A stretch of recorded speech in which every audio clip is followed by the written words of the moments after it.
pitched.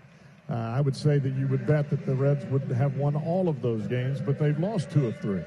Now with DeSclafani on the mound, he's thrown the ball quite well, and they're bringing the players back off the field. I think those are bees that are swarming around the field at the moment.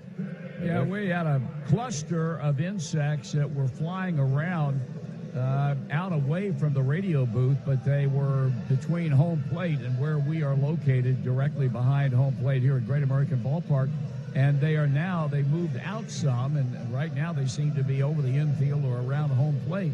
And the players, at least on the infield, they have come off. The outfielders are still out there, but they get a good shot of them now on the big screen on both the left and right field video boards.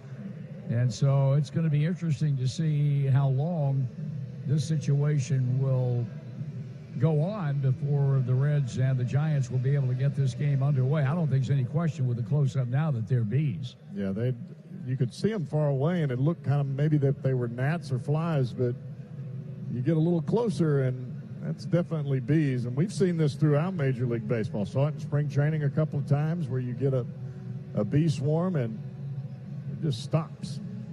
Well, it brings to mind something that occurred here, and I'm sure people have heard me talk about it, back in 1976. And ironically, the Reds were playing the San Francisco Giants on just such an afternoon as this. And there was a beehive that was discovered hanging off the roof of the third base dugout. And I mean, it was loaded with bees, and it brought the game to a complete halt. And nothing happened until they were finally able to locate a beekeeper who came to the ballpark and was able to remove the beehive and take it away from Riverfront Stadium. Obviously, it's not come to that yet, but you have to wonder, with the number of bees that are flying around right now over this ballpark, where might that beehive be? That I have no idea. I'm just glad it's not spiders. Well, it's been a long time since I've seen a cluster of flying spiders. Well, they're starting to clear out the stands behind home plate. Folks are starting to move a bit because we don't really see them that much projecting out onto the field. They must have moved closer to the stands over towards the camera booths. Well, we might be best served at closing these windows. I'm all game for that. All right, well, let's have at it. Stick around, folks. We're going to take about 10 seconds to close these windows. All right, we're good to go now. The umpires are standing down there in foul territory at first base. Tim O'Connell, the director of stadium operations, is down there with the umpires. Well, now they're lighting on the netting behind home plate, and that's not a good thing, because if they start to light and land, they've got to have somebody come get rid of them. That they are.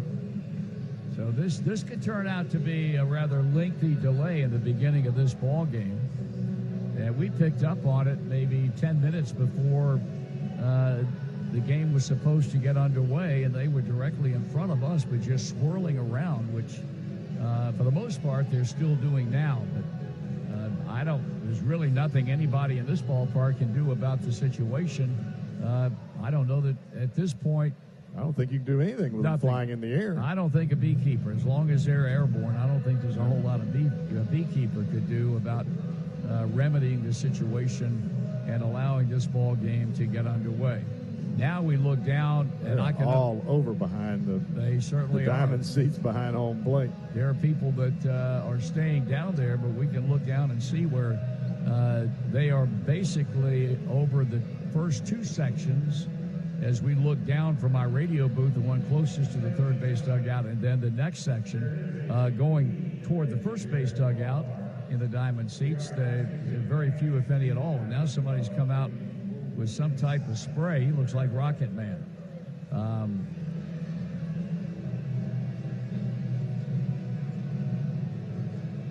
Are you kidding me? Derek Dietrich. Check him out. That is unbelievable. He's got some kind of contraption on his back, and he's walking around, and now he's going to go out and he's going to spray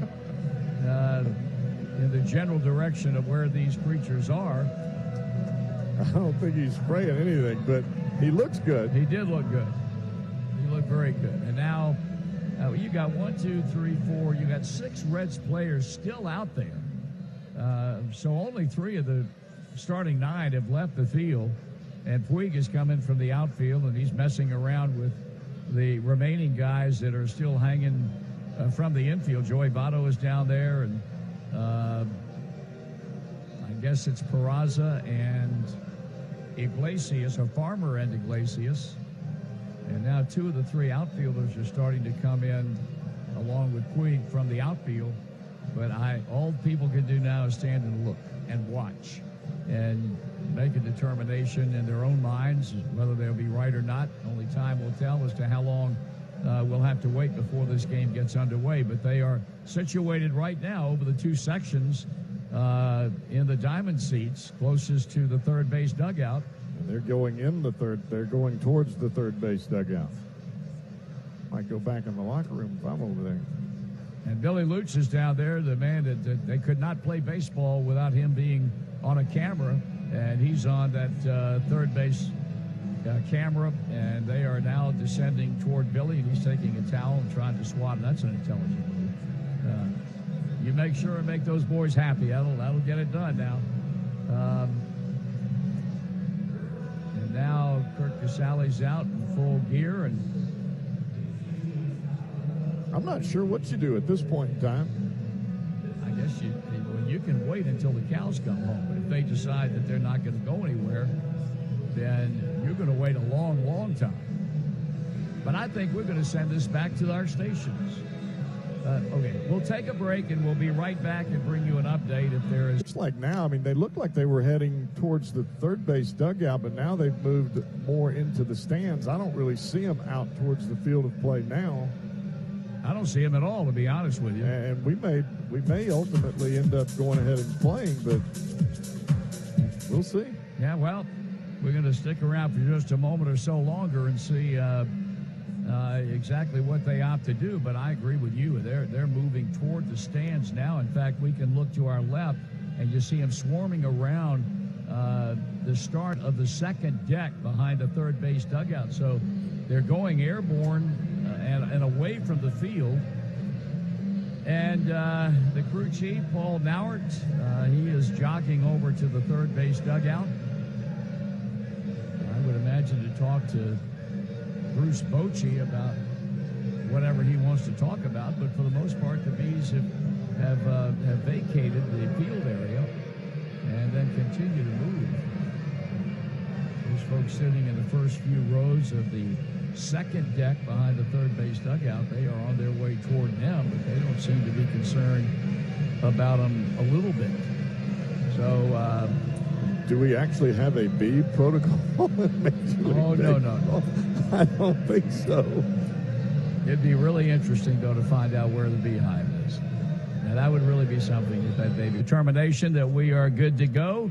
But, I mean, there are a ton of them off to our left, and they have congregated right there close to the facing of the second deck above the third base dugout. The Reds, meanwhile, are on the field. Anthony DiSclafani is loosening up to Kurt Casale, and we're moments away from getting this game started, maybe 20 minutes later than it normally would have gotten underway. But better to be safe than sorry. And you know, the fact of the matter is, you really don't know that there might be players on this Reds ball club that are absolutely allergic to a bee sting.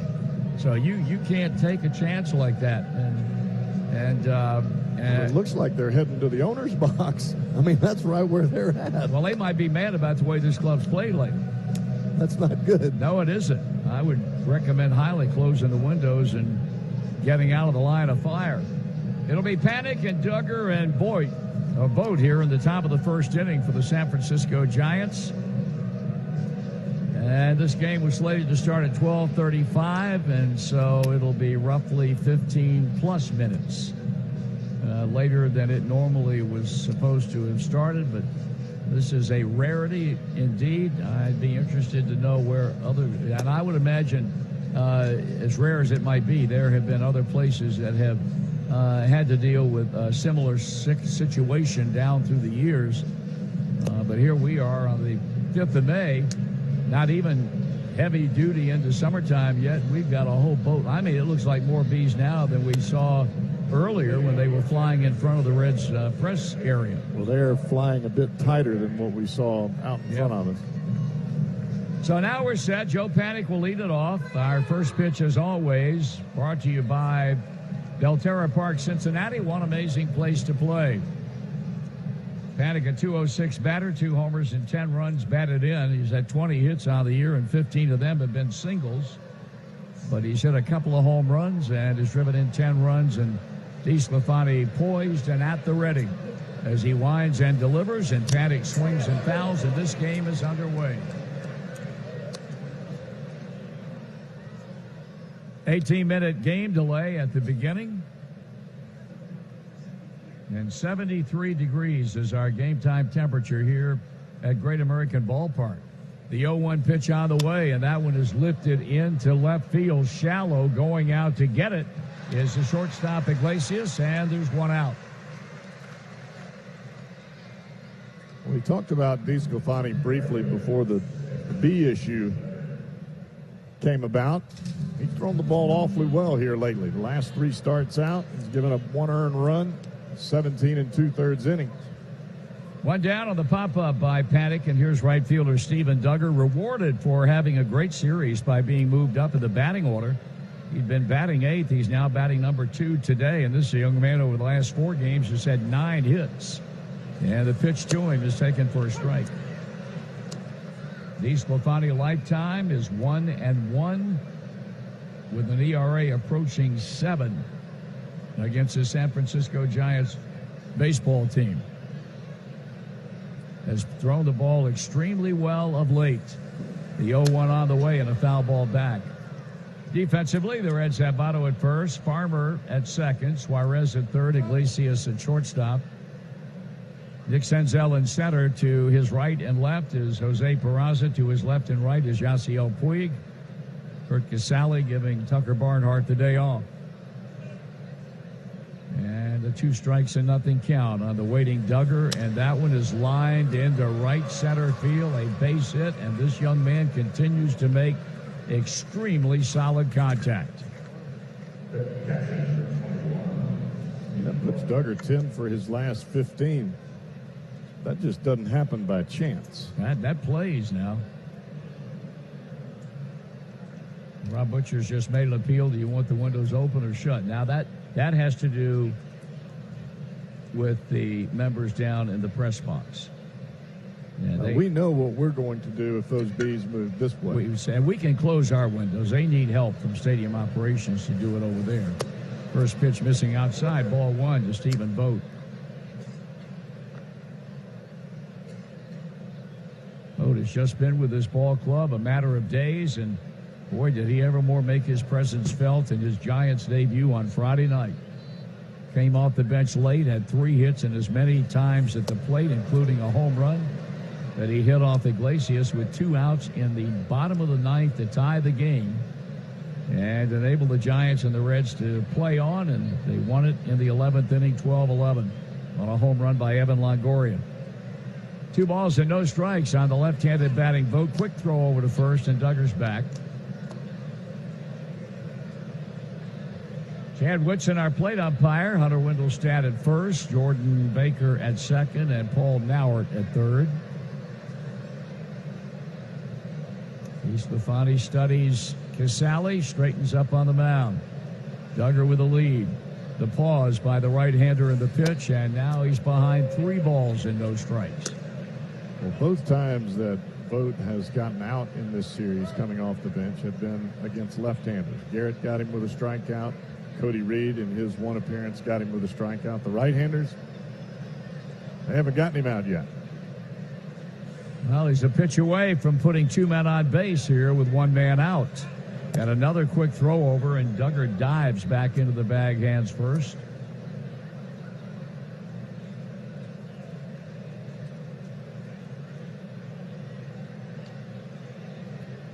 Waiting on deck, another left-handed bat in Brandon Belt.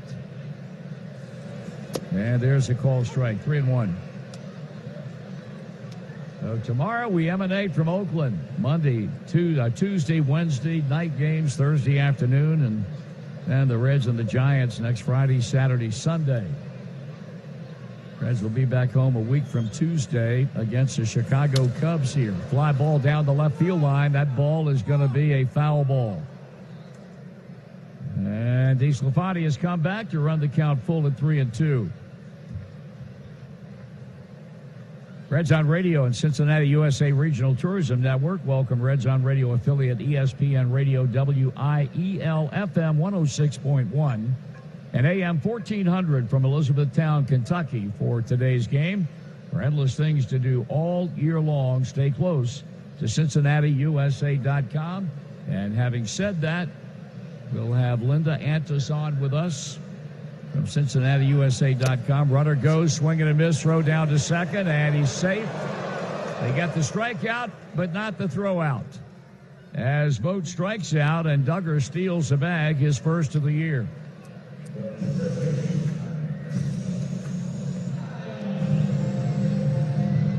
Two-out batter is Brandon Bell. Iglesias did a good job catching that baseball and applying the tag. And now apparently the Reds are going to challenge the decision rendered by the second base umpire, Jordan Baker. And normally on a tag, you're catching the ball moving up, and then you have to go back down for the tag. Iglesias did not do that. He caught the ball on the hop and made the tag all in one motion. So the Barbasol Close Shave Manager Review brought to you by Barbasol Razors. Here's a no-brainer. Barbasol making razors. Try the Barbasol Ultra 6 Plus razor today. It doesn't take long. First, a delay for DeSclafani because of bees. And now a delay because of... Oh, wow.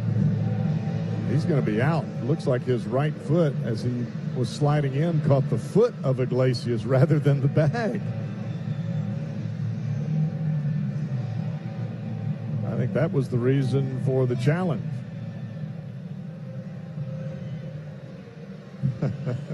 Sure did.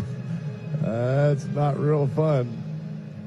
But when you watch Iglesias play, you see small things that he does that are just instinctive baseball plays. And the Reds are walking off the field.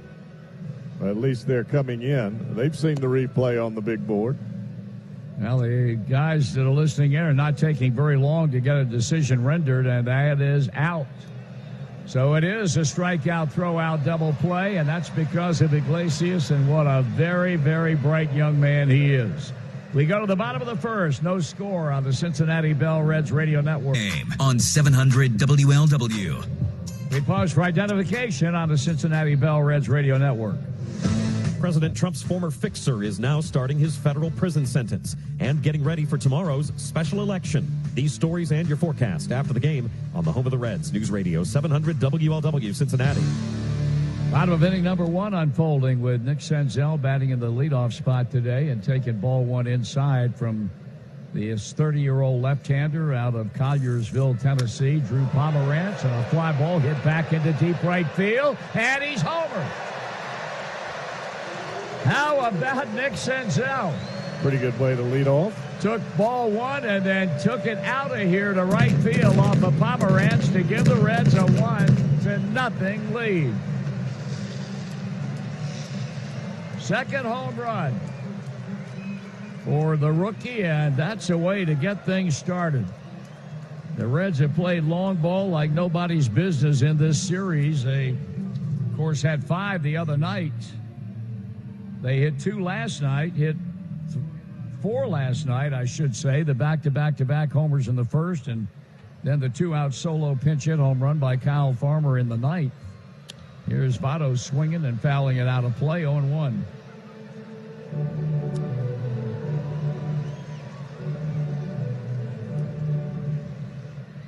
.216 on the year, 3 homers, 5 RBIs, 1 hit in his last 17 at-bats. And the breaking pitch sails low and away. It's a ball, a strike.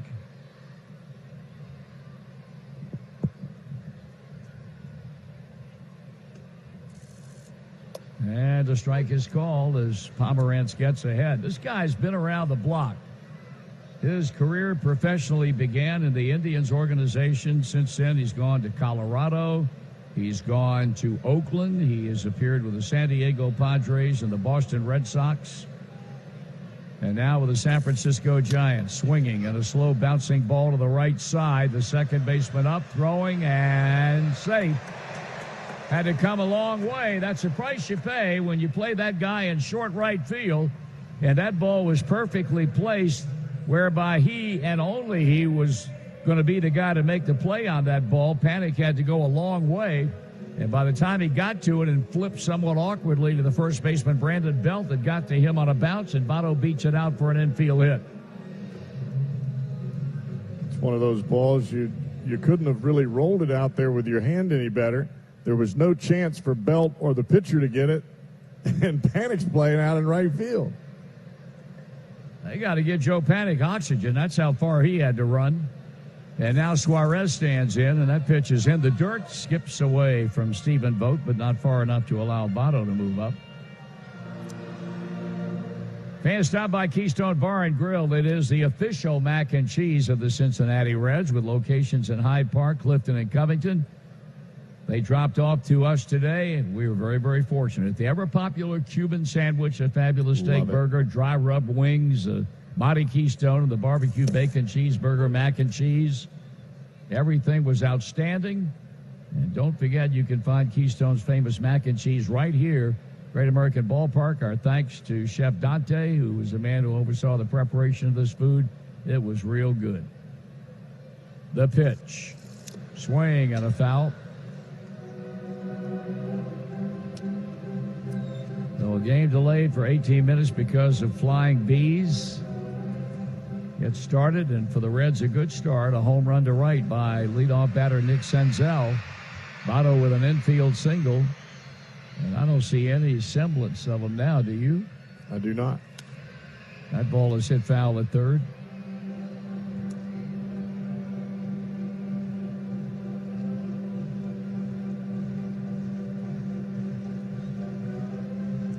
Yasiel Puig waiting on deck, but Suarez waiting on the left-hander who sights aside and comes with a 1-2 pitch one more time. And he lays off the fastball up, and the count's 2-2. Hey, for all the travels, Pomerantz can still get it up there pretty good, 94 miles an hour with that pitch. Just doesn't throw a whole lot of consistent strikes. He had a sensational year 2 years ago with the Boston Red Sox, foul ball to right, when he was 17-6 in 32 starts. Had a .332 earned run average. Last year he slipped to 2-6 in a season that was marked by injury. Made 26 appearances but only 11 starts. Then was cast off by the Red Sox and signed as a free agent by the Giants. Foul ball again by Suarez. Mostly fastball changeup from Pomerantz, an occasional breaking ball. But everything is going to be away from you. Very rarely will come inside at all. Suarez sitting on 9 home runs, one of 3 players on this Reds club with 9 homers. The pause in the pitch. Ball 3 and a full count.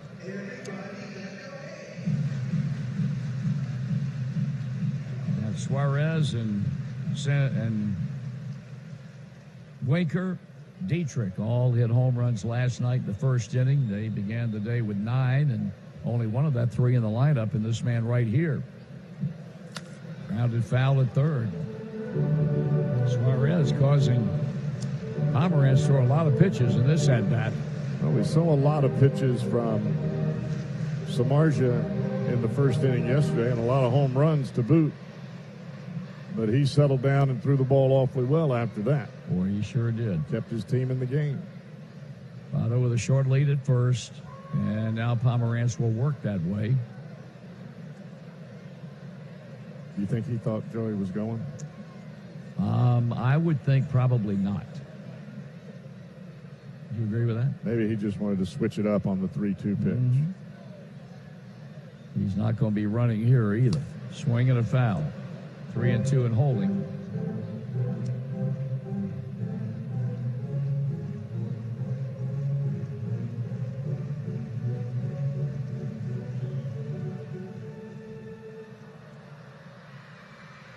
Pomerantz, new baseball in hand with a holding 3-2 count on Eugenio Suarez. Reds 1 and the Giants nothing here in the bottom of the first inning. And that one is hit high into left center field and hit deep, and they chase after it, and that ball's gone, and that's a home run.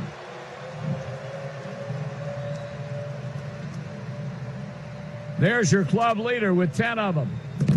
And the Reds have a 3-0 lead on the strength of 2 bombs here in the first inning. That ball went right into the corner of the lower deck in deep left center field, just to the left of the visitors' bullpen, and it hit right in that corner where the fans are sitting with the aisle going up to the concourse. And it was long enough to get out of here. He now has 23 RBIs, and the Reds have a 3-run lead in the first inning. Just over the 387 sign, but how about that at bat? You foul off that many pitches, and then you finally get one and crush it. Pomerantz came into the start having allowed 5 homers in 28 2/3 innings. They touched him up for 2 here in the first, and that pitch is taken for a ball. He's still at 28 2/3 innings. Yes, sir. A home run by Nick Senzel, of course, delivered the first run of the game home. The first run delivered to you by Integrity Express Logistics. A grand slam for all of your freight plays. Visit IELfreight.com. And Puig with a count of 2 balls and no strikes. And a call strike.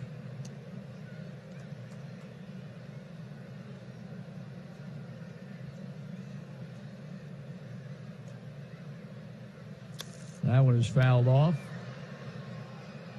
Eugenio Suarez's home run travels some 389 feet. Reds home run powered by NOCO. NOCO start dead batteries. And another big home run start for the Redlegs today. Let's hope the result is somewhat different. Big bouncing ball to short. Backhanded by Crawford, throwing, and that's out number 1.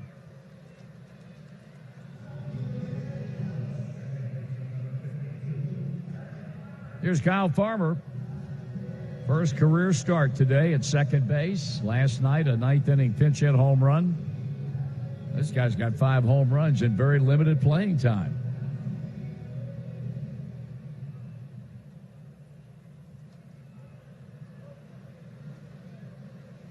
Ball 1.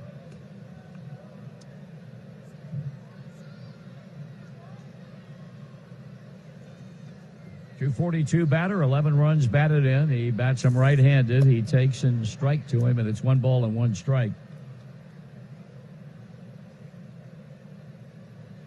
So we'll have Linda Antis, the president and CEO of Regional Tourism Network, CincinnatiUSA.com in the 5th inning to talk about, and we do it this time of year, every year, all the cool things that are going on in and around the city of Cincinnati that will take us into the summer months. Not only things involving the Reds, but things for members of all ages of your family as the count goes to 3-1.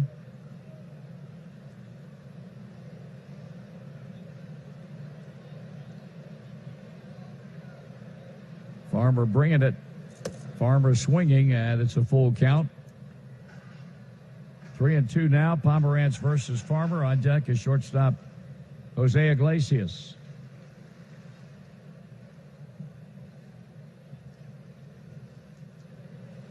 And there's ball 4.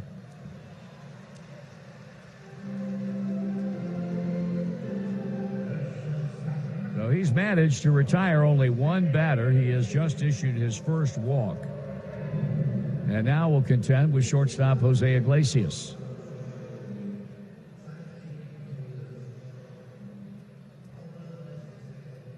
.295 on the year with a couple of long ones and 7 runs batted in.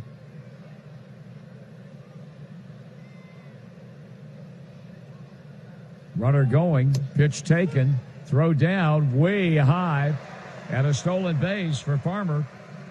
And that'll be his first of the year and his second attempt.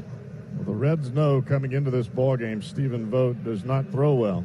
He can hit, but he does not throw well behind the plate. So the Reds try to add what would be a fourth run of the inning home with only one out if Iglesias and/or Casale can get a base hit. This will be the 30th pitch thrown here in the first inning by Drew Pomeranz. And he turns it loose. And it's lined into right field, and that's another hit. Down the line it goes. Scoring is Farmer. On to second base goes Iglesias. Problems picking it up by Duggar in right, and Iglesias ends up at third base. 4-0 Cincinnati. Score that a three-base hit. And a run batted in, and Kurt Young, the pitching coach, is making his way out to the mound to visit, I'm sure, a rather beleaguered Drew Pomeranz. Well, this is a visit you just try to let your guy catch his breath. He just had to back up third.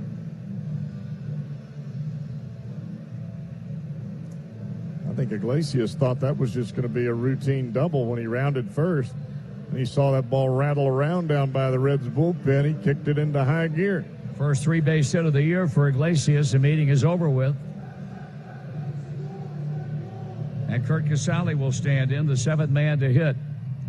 4 runs in the first. As it turned out, it wasn't enough last night. The Reds have 4 runs in the first today. And with only 1 out and third base occupied, a big opportunity of getting another one. Infield playing in, and Casale trying to strike a blow to enhance the club lead even more. And that pitch is a breaking ball that misses for ball 1.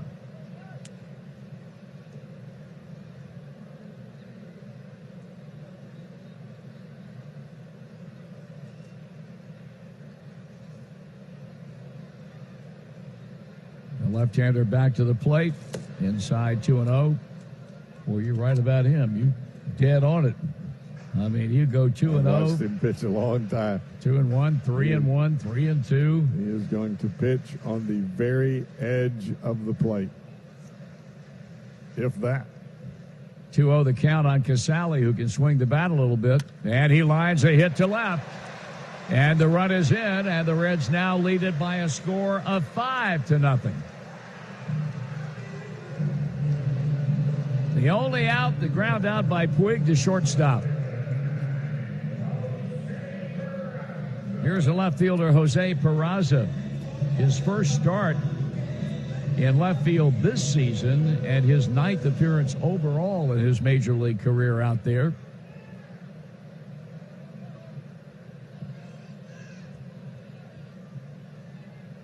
And to throw to first. Maybe the Reds will get the pitcher to the plate in the first inning for the second consecutive day.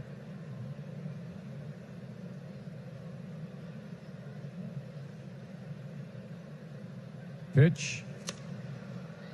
Fly ball headed to right field. Duggar moving toward the line, and he'll make the catch. And DeSclafani will, as a matter of fact, bat with 2 out.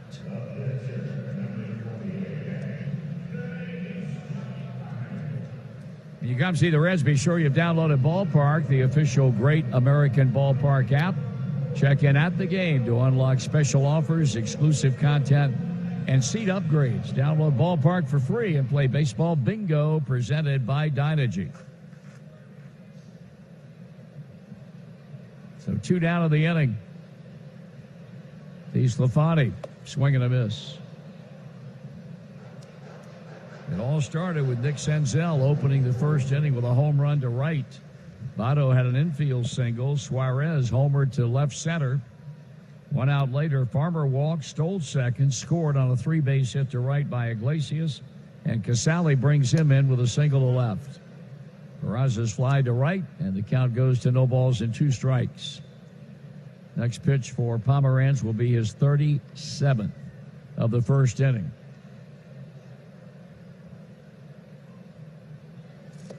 Breaking ball that misses.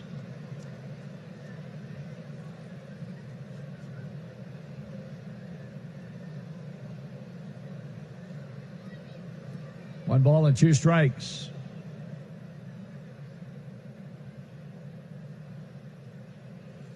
And a strikeout swinging, and the inning is over. But a big start for the Redlegs. They hit 2 home runs. Well, we move to the top of the second inning. The Reds have a 5-0 lead, and we are watching video right now of a beekeeper with help from somebody, and whoever that somebody is, he got a whole lot more guts than I do, that are banging a chair where the bees have finally congregated, and they bang them into a box. And this is a bizarre situation, and like I said, you can tell how long I've been around because I can remember when it first occurred, ironically, against the Giants in 1977. But that was a hive at that time. This time there is no hive apparently, but they congregated on a box, on a chair. They banged the chair up and down to get as many of the bees as they could inside the box. First pitch is up and away, ball 1 to Brandon Belt, and we're so pleased to have with us a guy who is recognized as an authority on swarming bees, and he also writes for MLB.com as a sidelight. That would be Mark Sheldon. Mark? Marty, as a bee authority that I am, I hope those 2 gentlemen that were working on the bees get some aloe sent to them stat to alleviate their bee stings. Stat you dropped on me. Stat. I understand. It's a code blue. Thank you. 1 ball and 1 strike. Well, the gentleman down there was a victim of mistaken identity because you thought it was Gary Wayhoff. And actually, I did. Find out it's a beekeeper. It's a beekeeper. I also thought the grounds crew worker with the spray on the field was a real grounds crew worker, and it was Derek Dietrich. So well, I thought so too, pal. He fooled me as well. 1 ball and 2 strikes to count on the left-handed batting Brandon Belt. The Reds have a 5-0 lead. That swarm gathered in section 119. This is a text from Phil Castellini. Dirk Morgan, who is a beekeeper, is helping us capture the queen and remove the swarm as we speak. And we got graphic evidence of that just a moment ago. So where are we here now? You had a chance to get an update on Scooter Gennett. How's things coming with that young man? Slowly, but he is progressing. He thinks he's about more than halfway into the prognosis of 8 to 12 weeks, 2 to 3 months. He's not doing baseball activity yet, but he's jogging on the treadmill, doing all his rehab, and he's hoping if he gets the clear, maybe in 1 to 2 weeks, he could be on the field taking some grounders or doing some swinging on the bat, but not clear yet. Here's a rocket to right field. That ball was stung, and it rattles around in the right field corner in pursuit. Puig, and on to second base with a stand-up leadoff double here in the second is Brandon Belt. I see what you did there. The ball was stung. So there was no pun intended for that. I'm going to ask Gary, was he down there helping that guy? Maybe it was Gary Wayhoff. I think we could at least start that rumor. You've already done it. Here's Pablo Sandoval after a 2-base hit by Belt. Rumor in action. Indeed. Giants trying to start the road back, and you talked to David Bell about a lineup a day. He's had 32 different lineups in 35 games, and I notice I'll get a lot of pushback from fans on social media that don't like it, and he was asked, what's the reason for that, and he more or less says he's trying to exploit matchups. They're trying to look at different lineups for different pitchers. Obviously, they have players like Farmer and Dietrich and Peraza that can move around and play different positions. And look, John Fay brought up that a couple of years ago, the Astros had 144 different lineups when they won the World Series. That worked for them. It ain't worked here yet. And the Red Sox had 134 last season. Worked for them, too. So we'll see if it works for these guys eventually, but they are hitting better lately. It seems like the offense has come alive. Well, the early returns are not good. On the different lineups? Yes. But they've been better the last, week or so. They started to score. They've lost 2 of the first 3 games in this series. Was that because of the lineups or because of the pitching? Who knows? 0-2 the count. I'd say the pitching had a lot to do with that. Second the runner at second base, and on to Pablo Sandoval after the long hold, and that one is swung on and grounded to third, backhanded by Suarez. Check second, and threw it away. Threw it into the camera well at the first base end of the home dugout. I mean, he airmailed that baby. He took a quick look to second to see what Belt was doing, and he wasn't doing anything, and then fired that baby over Joey Votto, and on a line that went into that camera well. Belt scores, And Sandoval awarded second on the two-base throwing error, and the Giants are on the board. It's 5-1. Well, you don't see Suarez do that very often. No. That'll bring up center fielder Kevin Pillar. What else you got for me, Mark? Well, you noticed that Jose Peraza is out in left field for the first start of the season, second time. Right. That's a possibility going forward as well as they try to exploit different positions. But it's not because of Scooter Gennett coming back soon. It's or not soon, but eventually, because they just want to have a different guy in a different spot. They want to use his speed. I think having a left outfield like this has maybe one of their best lineup setups so far this year, or left field outfield setups this year. Swing and a miss. Pillar behind the count 0-2. These guys can cover some ground. Yeah, Peraza, Senzel, and Puig, no question about that. No balls and 2 strikes as DeSclafani tries to register a first out of the inning with Brandon Crawford on deck, and he started around, and did he go? The first base umpire, Wendelstedt, said he did. That's a punch out, the second for the Reds right-hander, who'll deal now with shortstop Brandon Crawford with 1 out.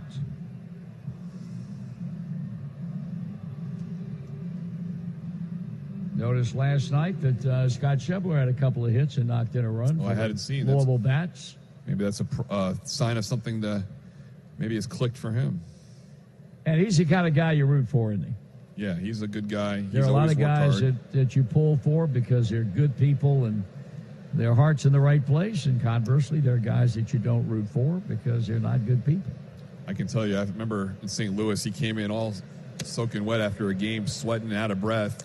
Because after that game, he was already in the cage working hard and trying to figure out a way to get out of that funk he was in. So it was definitely not a lack of work that put him in that that situation. Yeah. No balls and 1 strike on Crawford. An exciting time last night for Josh Van Meter. Yeah, wow. Folks here and family members, and got a chance for his first big league at bat. Drew a walk, had a good at bat. He did. He worked the count. David said if it was him, he would have swung probably 10 times and put himself out because he was so excited. And Josh, I could hear some people cheering for him in the seats, and he drew that walk, and then he did a nice steal of second. 0-2 the count on Brandon Crawford, who had his first homer of the year last night. It was a big one coming in the 9th inning to win the game. And he strikes out swinging, and that's back-to-back punch-outs. First Pillar, now Crawford. And they'll bring up the left fielder Mike Gerber with 2 out and a run in. You were a fan last night, weren't you? I was a ticket holder. Yes, you were. Yes. You and your boys were here, and you were very thoughtful to bring them by and say hello. The question I had was, were you besieged by admirers in the stands to the point where you could not watch the game?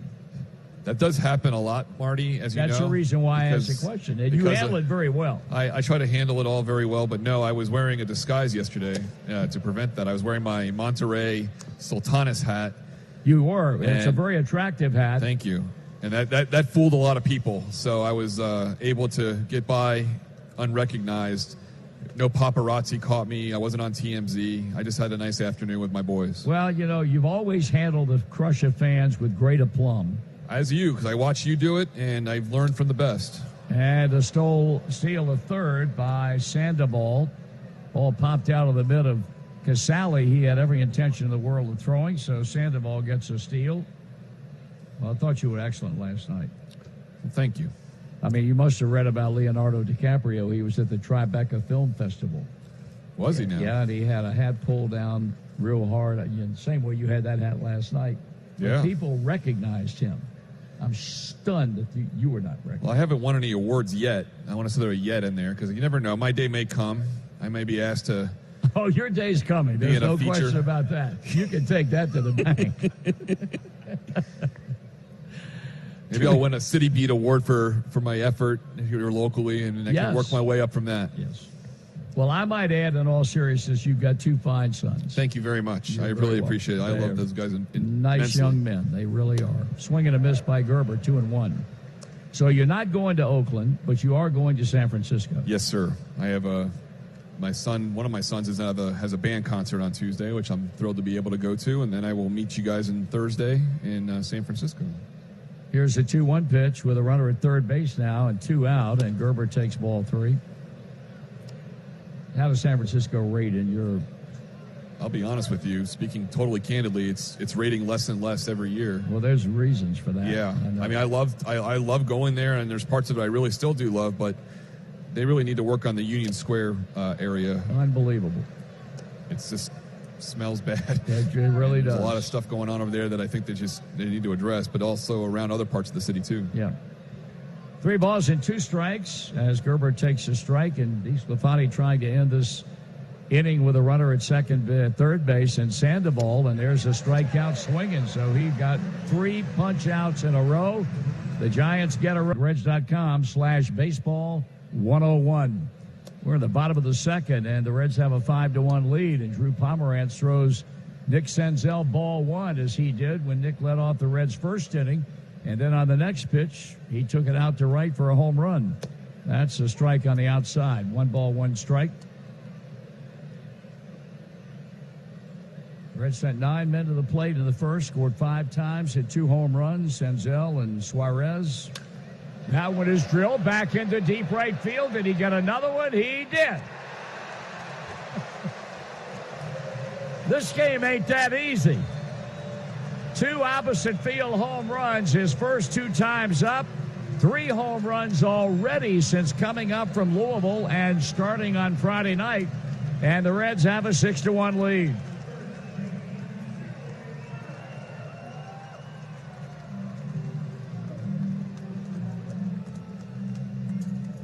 Pretty impressive. I like getting here if I'm Nick Senzel. Who said he was just a contact hitter? No kidding. Wow. Here's Joey Votto now, who had an infield single in the first inning. Pomerantz with that big leg kick, and Votto hits it hard up the middle, ricochets off of Pomerantz to the shortstop, and Crawford makes a throw that Brandon Belt had to dig out. So that one goes 1-6-3, and they're 1 down in the inning, and here's Suarez, who also went deep in the first.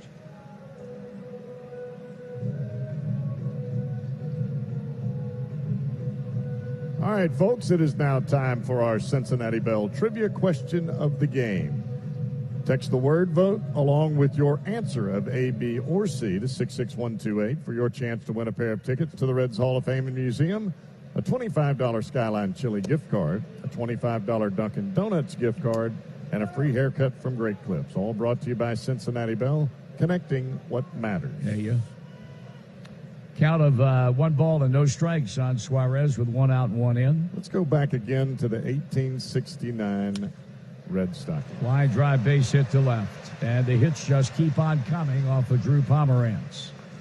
Go ahead, 1869, here we go again. Their remarkable undefeated season brought a great deal of attention to Cincinnati through the national press coverage of the club's exploits. This undoubtedly particularly satisfying for the one native Cincinnatian in the Red Stockings starting lineup. Charlie Gould. I just don't understand how they give you these slam dunk questions. That's really not fair. Here's Puig. Throw to first. That's really not fair. B, and you can't change it. Okay. Boy, oh boy, I'll tell you one thing. If they start firing ones that are hard for you, we're going to boycott this deal. Here's a pitch to Puig, and he lines it into right center field. That's going to drop for a hit. Stopping at second base is Suarez. Puig gets in on the act. 6-1 the score, 1 out, 2 on, and here's Kyle Farmer, who walked, stole a base, and scored the first inning.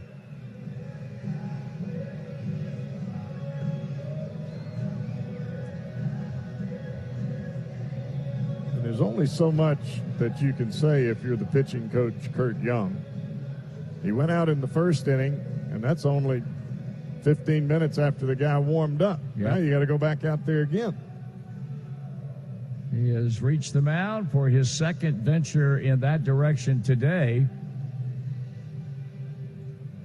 So whatever you and Vogt are doing, let's try something else. Yeah. If you're listening today on your car or truck radio, please remember to buckle your safety belt. This message brought to you by the Ohio Department of Public Safety. If you're not buckled up, what's holding you back?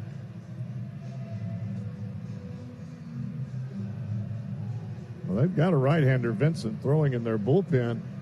But, I mean, my goodness, if you're Bruce Bochy, the last thing you want to do is go to your bullpen after your starter's only thrown 45 pitches.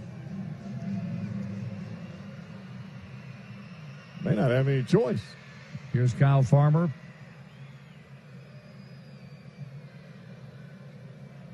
The left-hander readies himself on the mound and turns it loose, and that's a strike.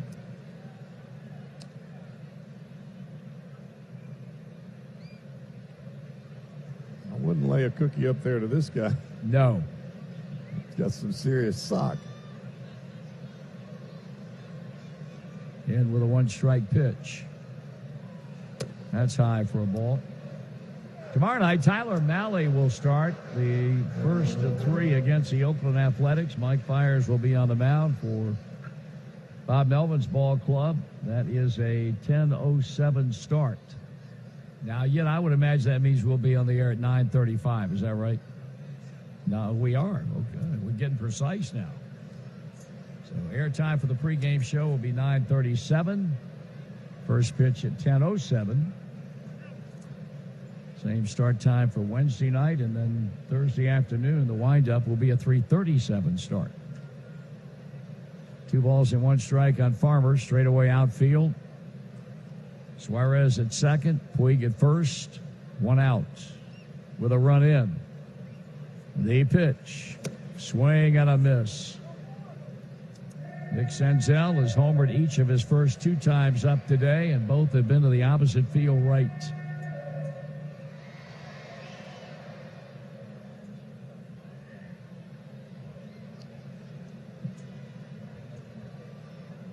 All even at 2 balls and 2 strikes.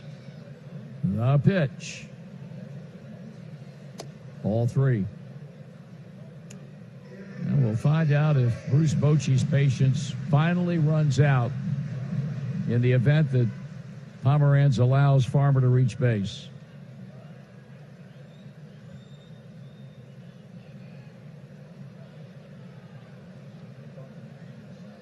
Here's a payoff pitch. Struck him out swinging. Second punch out for the Tennessee native, and he'll go to work with 2 out on Jose Iglesias. I think Drew Pomeranz is from the neck of the woods there and just on the east side of Memphis where Zach Kozart, former Red shortstop, grew up, right there in Collierville. 2 down of the inning, and here's Iglesias, who tripled into the right field corner to knock a run home in the first. It's a strike.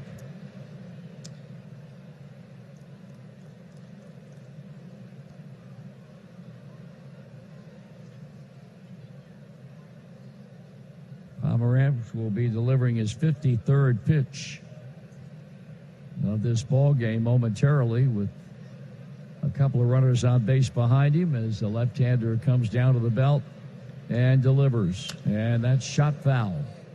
Outside of first base, no balls and 2 strikes. Pomeranz has tried to pitch backwards in this ball game. Breaking balls, change-ups early, high fastballs late. But the key to being able to pitch backwards is you've got to get the off-speed stuff early over the plate to get ahead in the count. You fall behind, you get hurt. 2 strikes and nothing. And it's a fair ball. He shot it by Brandon Belt down toward the right field corner. 1 run scores, and now they're going to hold Puig up. That's going to be another extra base hit for Jose Iglesias. He is triple and doubled. Almost in the same spot. Yep. And now it's a 7-1 ball game. And here comes the skipper of the Giants. The Reds, a very classy move today in pregame ceremonies. They honored Bruce Bochy on the field. He announced well before the beginning of this season that 2019 would be his final year as manager of the San Francisco Giants. And the Reds, classy as always, had David Bell present to Bruce a couple of gifts and recognized on the field to the fans here at Great American Ballpark. We've got a break in the action. Nick Vincent will come on to replace. For that. I would think so. So Puig at third, Iglesias at second, and here's Curt Casale, who contributed in that 5-run start with a base hit and an RBI in the first inning, and Vincent comes way high for a ball. Vincent already has 19 2/3 innings. That's the most of any Giants reliever. And he's in the top 10 as far as innings out of the bullpen in the National League. He stretches and pitches, and he's behind now, 2 balls and no strikes. Drew Pomerantz works an inning and 2/3, allows 9 hits, 7 runs. He struck out 2. He walked a batter. That one is taken for a strike. I don't think Casale thought that pitch was a strike and took a quick look at plate umpire Chad Whitson. Vincent is not overpowering. We've already seen him once in this series, but he is just hides the ball well. He's awfully difficult to pick up. Now he's 3-1 on Casale. Peraza waiting on deck to bat.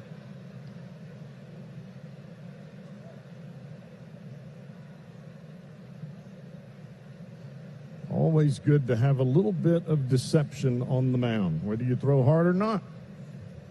He lets it fly, and it's a swing and a miss.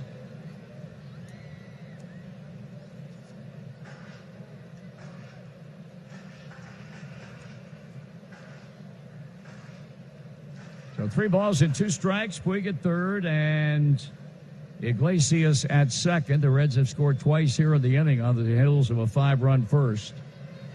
And that one is fouled off the end of the bat. They'll do it again with the count holding at 3-2.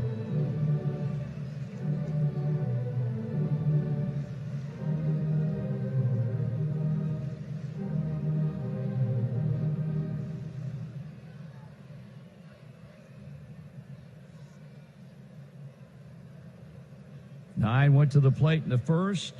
Casale's the 7th man to bat here in the second. Swing and a miss, a strikeout. Vincent comes on to get the final out, and we have Nick Vincent, who came on to relieve Drew Pomerantz. So indeed, Vincent will be asked to go more than just an out or two. Got out of the second. Now he'll stand at the plate, and he'll take a fastball over the outside corner, strike 1.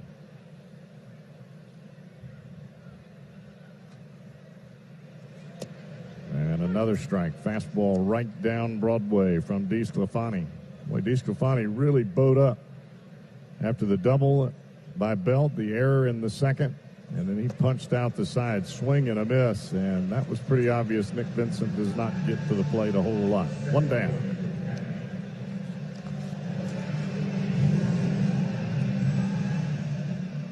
Now 5 strikeouts for DeSclafani, and he'll go to work against this Giants order for the second time as Joe Panik steps to the plate. Reds leading this one early, a 7-1 Reds lead. And the breaking ball misses down and in, 1-0. Reds already with 3 home runs on the board, 2 coming from leadoff hitter today, Nick Senzel. And that pitch misses just off the outside corner. 2 ball, no strike count here to the left-handed hitting Panik. Panik, a 6-game hitting streak coming into today. Popped up to Iglesias in his first at-bat. And he hits this one hard. Diving catch by Farmer at second. The throw to first in time. 2 down. Nice play by Kyle Farmer.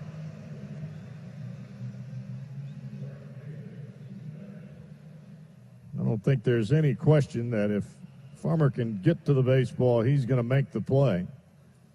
A collegian at the University of Georgia still holds the fielding percentage record at Georgia for a shortstop. He can play second, short, third, plays in the outfield, but probably his greatest asset is he can catch and hit. Breaking ball over the inside corner. That's a strike here to Steven Duggar. 2 quick outs for DeSclafani as he tries to retire the side in order for the first time here this afternoon.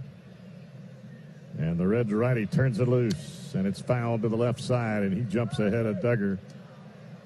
No balls and 2 strikes.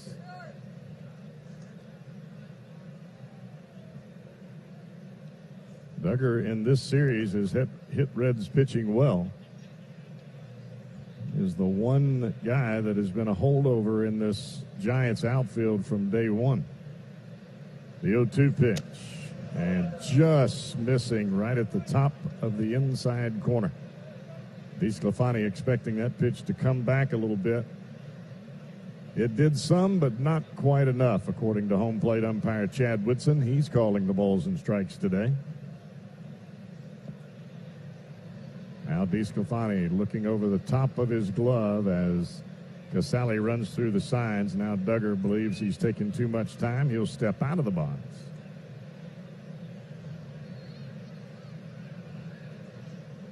Now the Giants lefty back in there, and DeSclafani ready to go. Here he comes. Foul off the left side, right over the top of the Giants dugout. And that fastball cut right in on the hands of Duggar, and he's going to need a new bat. As I mentioned earlier, DeSclafani has been on a pretty good roll. Got off to a bumpy start, but it's all about adjustments up here, and DeSclafani seems to have been able to make that adjustment. Last 3 starts, only 1 earned run in his last 17 2/3 innings pitched, and only allowed 9 hits.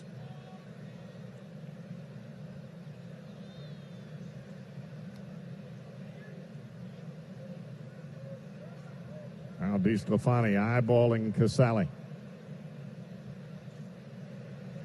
And they make Duggar wait a little bit. Now he's coming to the dish. Ground ball right to Suarez playing shortstop. He will throw Like an overburdened bladder during sports talk. Tonight at 6:06 on News Radio 700 WLW. Peraza to lead it off here against Nick Vincent in the third. First pitch swinging, ground ball, shortstop. Crawford bobbles momentarily, gets the throw off in time. 1 down as we pause for identification here on the Reds Radio Network.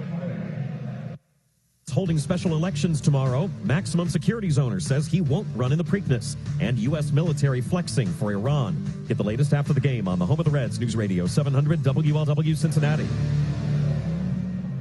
Pitcher DeSclafani will stand in. 8-9-1 coming to the plate for the Reds here in the third, and Vincent pours in strike 1 over the inside corner. Nick Senzel waiting on deck, and I'm sure the folks here at Great American Ballpark are anticipating his next at bat. He's already got 2 home runs, both hit right on top of the Reds bullpen down the right field line. Opposite field shots for the Reds rookie. 1 hopper eats up Crawford into left center field, and DeSclafani is aboard, and that'll be a base hit. Well, how about that? DeSclafani smokes one past the Gold Glove shortstop, Brandon Crawford. Hit right off the top of his glove. And now here is Nick Senzel, 2 for 2 with 2 bombs.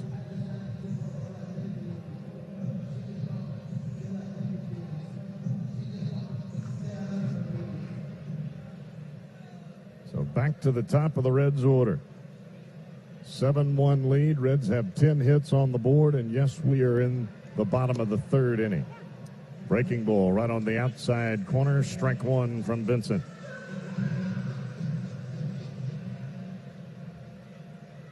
DeSclafani at first base. Brandon Belt, the Giants' first baseman, will play behind him. And the pitch. And that hits the outside corner. No ball, 2-strike count to Nick Senzel.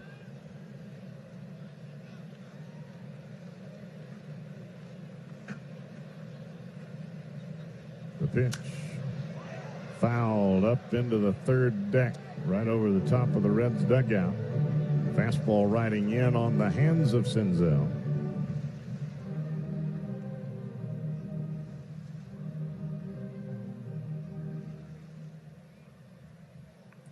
Senzel slightly closed stance. Good bend at the knees and takes that pitch off the outside edge. Looked like that one cut just a bit away from Senzel. It seems to be the method of pitching for Vincent. All of his pitches are about the same speed. They either sink or cut. Swing and a miss, and he gets Senzel on a fastball inside. 2 down, and here's Votto.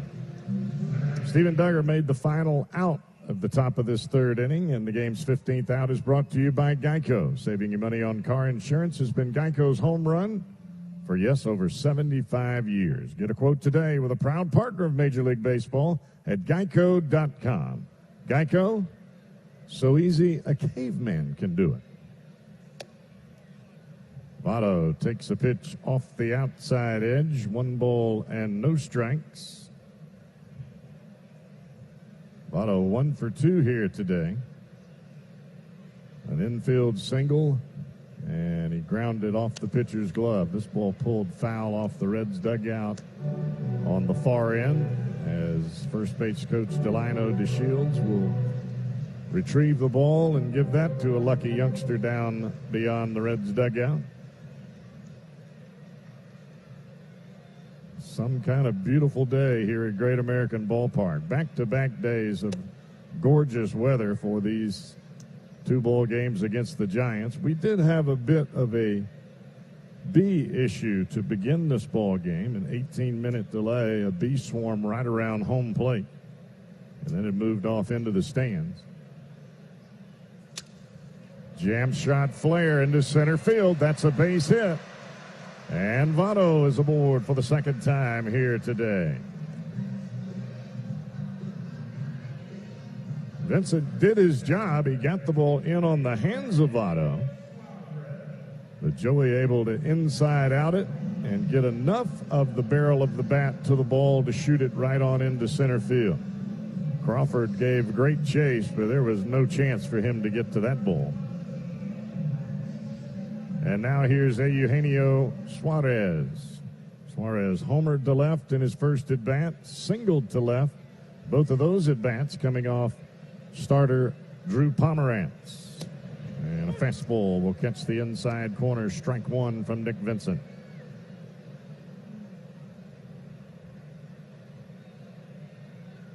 Vincent had to come on to relieve Pomerantz in the 2nd inning. So it is going to be a bullpen day here for the Giants. And that pitch will catch the plate for strike 2. So Suarez down in the count, no balls and 2 strikes. With pitcher DeSclafani at second, Votto at first base. 7-1 Reds trying to add to that lead here. And a fastball up and in. Suarez started and stopped as the ball started to run back towards him.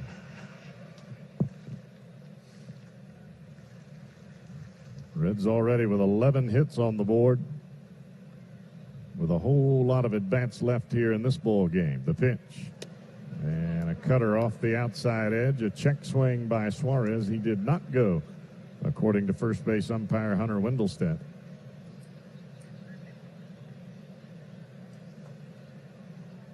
Two ball, 2 strike count.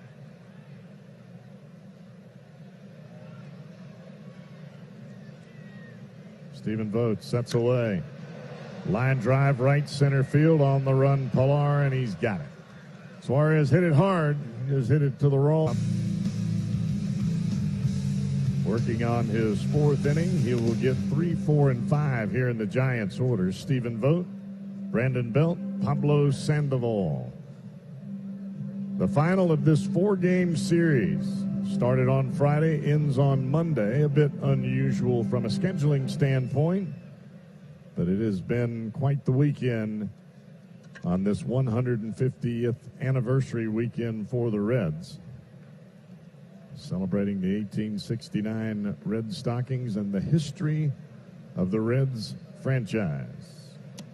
Breaking ball, strike over the inside corner from DeSclafani. He jumps ahead of the Giants catcher. No balls and a strike.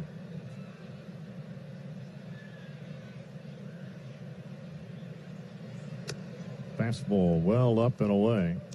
1 ball, 1 strike count.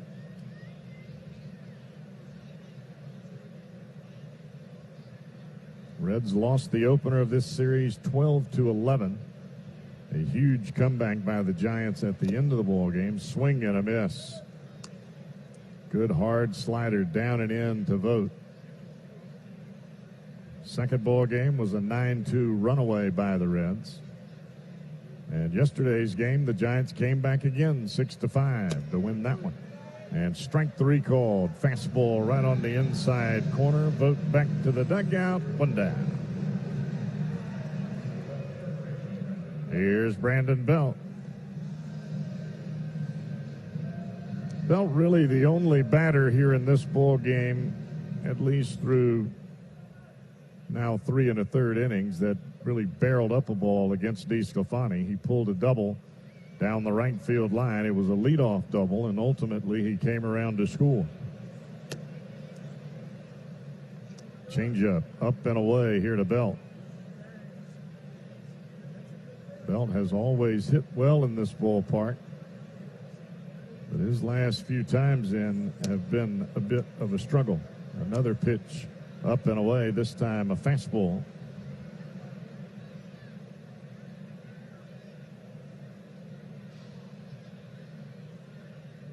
The pitch, and that'll catch the outside edge. Another fastball from DeSclafani. Coming into today, Belt was 2 for his last 35 here at Great American Ballpark before hitting the double down the right field line. And his career started awfully hot in this joint. So DeSclafani has fallen behind 3 balls and a strike here to Brandon Belt, and that has not been the norm for DeSclafani today. He has been ahead in the count the majority of Giants batters that have come to the plate. And that pitch will miss outside, and DeSclafani has walked his first batter of the ball game. With 1 out here in the 4th, that'll bring Pablo Sandoval to the plate.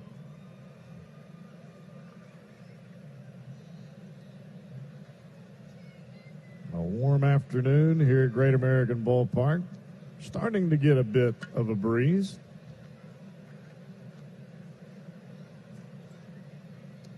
And DeSclafani trying to just keep on keeping on. And there's a strike right on the outside corner. Looked like a backdoor breaking ball, and he put it right on the money here to Sandoval.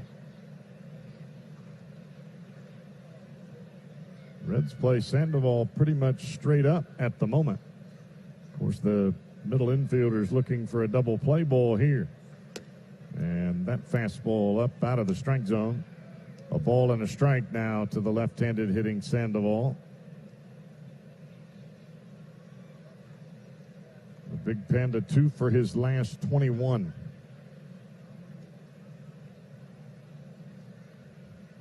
Pitch from DeSclafani. Swing and a miss. Big swing, and the big fella came up empty. 1 ball, 2 strike count. Sandoval had some awfully good years with the Giants early in his career.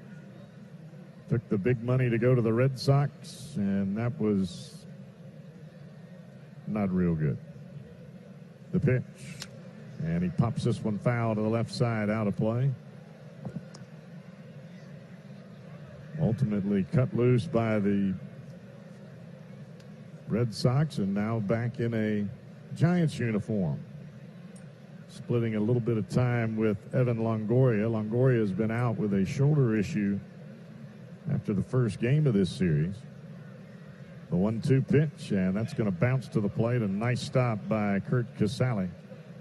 That'll even the count at 2 balls and 2 strikes. Brandon Belt may be a first baseman, but he can still run a bit. Not that you would run down 7-1. But any ball that gets away from the catcher, even if it's a slight misjudgment, he can run, he can take second base. 2-2 pitch. Up and away with that fastball. DeSclafani trying to pitch up in the zone here to Sandoval, and a couple have gotten higher than high. 3-2 pitch coming. And here it is, and it's popped up high into the air down the left field line. Peraza waiting on it, and he's got it. 2 down. That's one of those balls hit off a left-handed bat straight up into the air. Normally, if that ball is hit on the nose, it tails back towards the left field line. That one was popped up. He got under it, did Sandoval. And as the ball got closer to Peraza, it started to cut back towards the field of play. So Peraza had to make a quick adjustment with his glove and his feet. And first pitch swinging is Kevin Pillar, and it's foul down the first baseline. Breaking ball from DeSclafani, and Pillar hit it right off the end of the bat. 2 down in the inning. DeSclafani trying to work around a 1-out walk to Brandon Belt, who is standing at first base. And the Reds righty sets at the belt, and here he comes again, and this pulled foul off the top of the Giants dugout on the third base side, and he's going to need a new bat. So DeSclafani got him to hit one off the end of the bat. That one he hit off of his hands, and that bat will be retired. But an 0-2 count now to the Giants center fielder. DeSclafani trying to get the Redlegs back into the dugout and get those bats cranked back up, and they have been cranking here in the early going. Reds already with 11 hits on the board.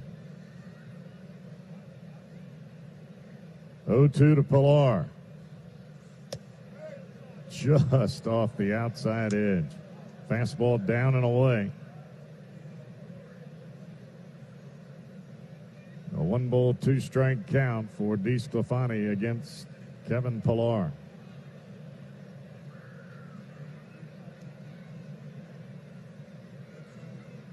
DeSclafani sets and deals. Swing and a miss. High fastball.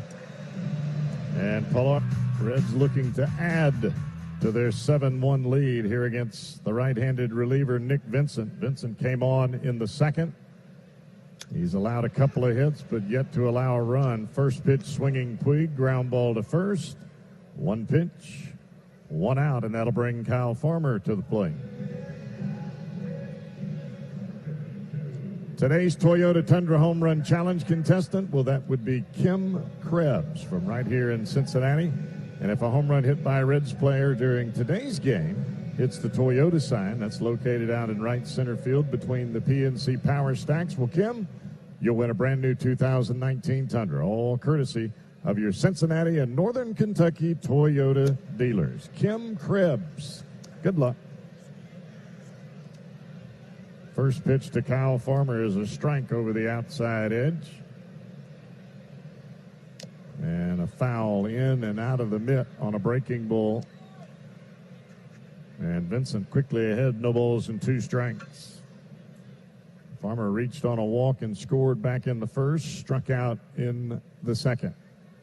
0 for 1 here today, and that one fouled back. Another hard-cutting fastball away from Farmer. No ball, 2-strike count.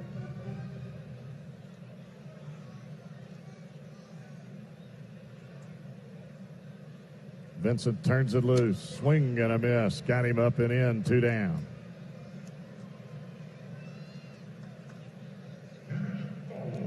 So a couple of quick outs. The fastest that the Reds have made 2 outs here today. And that'll bring Jose Iglesias to the plate. All he's done is triple and score and double. Both times bringing home Reds runners.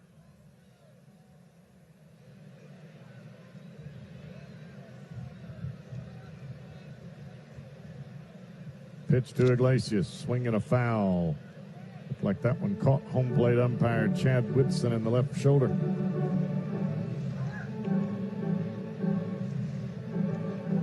Actually, that may have caught his face mask. You could see the lens from his sunglasses snapped right out of the glasses that he had on. Jose Iglesias bent down into the dirt, picked up the lens, hands it back to the home plate umpire. Glasses off, mask on, and here we go. The 0-1 pitch. Popped up and fouled down the right field line in the seats and out of play.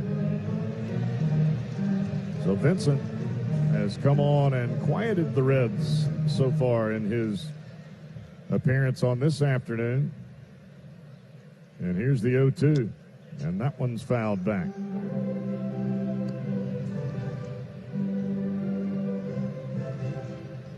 Vincent has not thrown a pitch over 90 miles an hour. He has been 86 to 89, but everything is either cutting or sinking. And that one breaks into the dirt. Much more of a breaking ball there than some of the previous pitches, but it's a 1-ball, 2-strike count. Tried to get Iglesias to chase. And a ground ball left side, picked by Sandoval. The throw in time, and that indeed is a 3-up, 3-down. The top of the 5th inning, Reds have a 7-1 lead as the Giants come to bat with Brandon Crawford leading it off. And this is always one of the highlights of our season here at Great American Ballpark. We do it actually twice. We set you up for the summer, and then we set you up for the offseason as far as baseball is concerned about the things that may well be going on in and around the city of Cincinnati. And nobody can articulate it better than the lady who is the president and CEO of Cincinnati USA Regional Tourism Network. And that would be the lovely Linda Antis.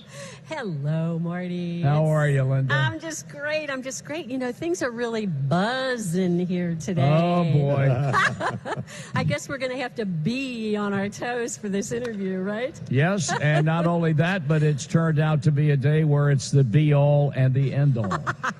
Brandon Crawford flies out to center, 1 out. So we got that out of the way.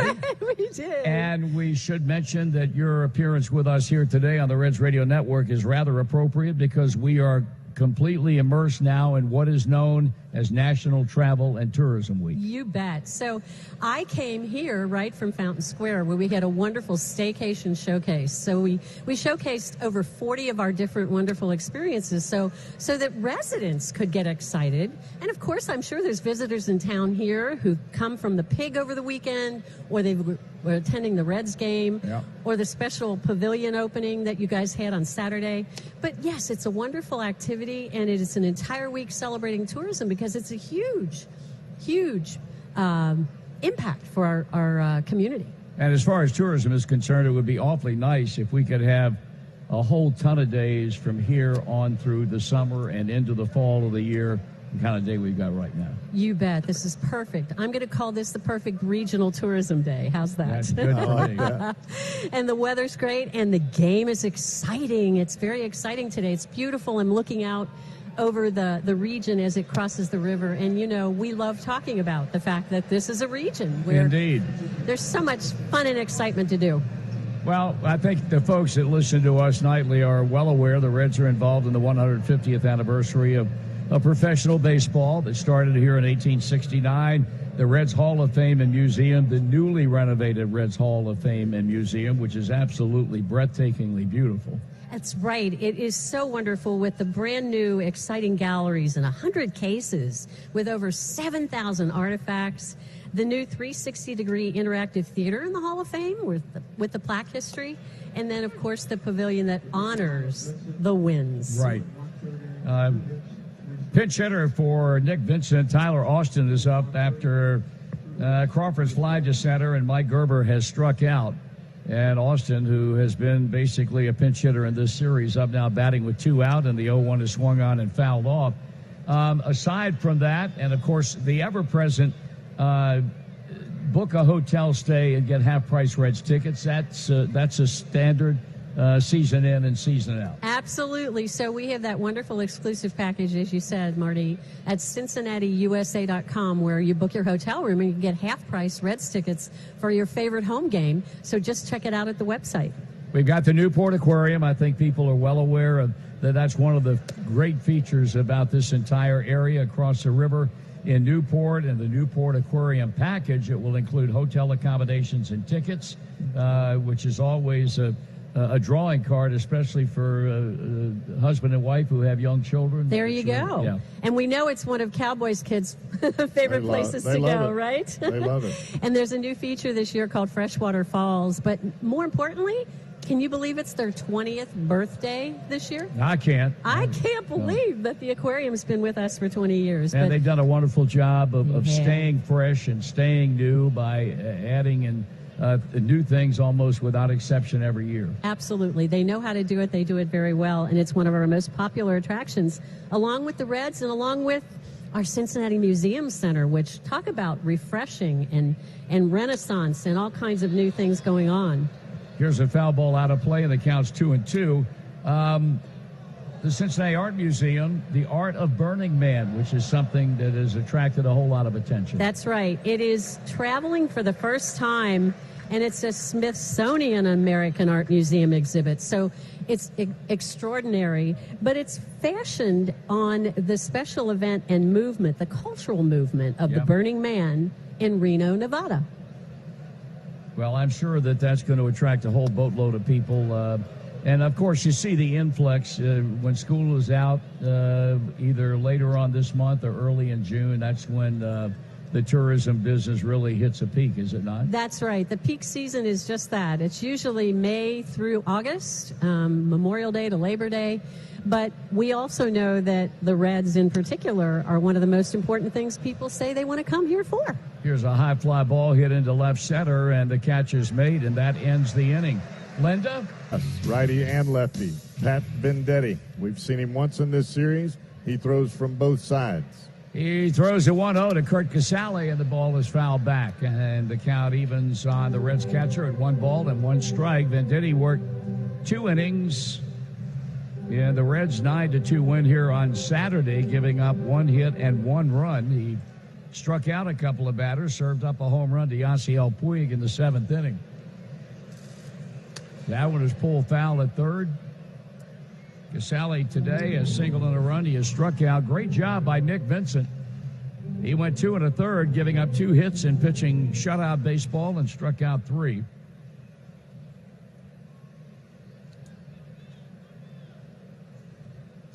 Right-hander studies. Right-hander for the moment, that is. And the pitch. And just a bit inside for a ball as we take a look at our scoreboard stumper, brought to you by First Financial Bank. We go beyond banking by putting you first. First Financial Bank member, FDIC. Inside again. 4 players. I said 4 players, Jeff Brantly, who appeared for the Reds in the 1976 World Series, also played for the San Francisco Giants in their careers. And who might they be? Breaking ball, and that's ball 4. So this 5th inning for the Redlegs begins with Casale drawing a walk, and that'll bring to the plate left fielder Jose Peraza. Joe Morgan. That'd be 1. Dan Dreesen. That would not be right. Oh, I'm sorry, you're right. No, 100% right. 1985 and 1986. Pitch is a strike. Now it gets a little harder. So you've got I knew those 2. You got Morgan, you got Dreesen. But the biggest one of all.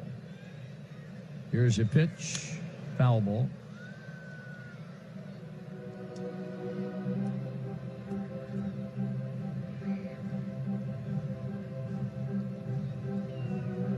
The one I'm thinking of, the one I'm speaking of, was with the Giants from 1969 until 1971. Here's a swing and a ground ball. Diving stop by Crawford, and a great play. He just took a base hit away from Jose Peraza in diving into the hole, and then fed the second baseman Joe Panik with a perfect throw to force out Kurt Casale.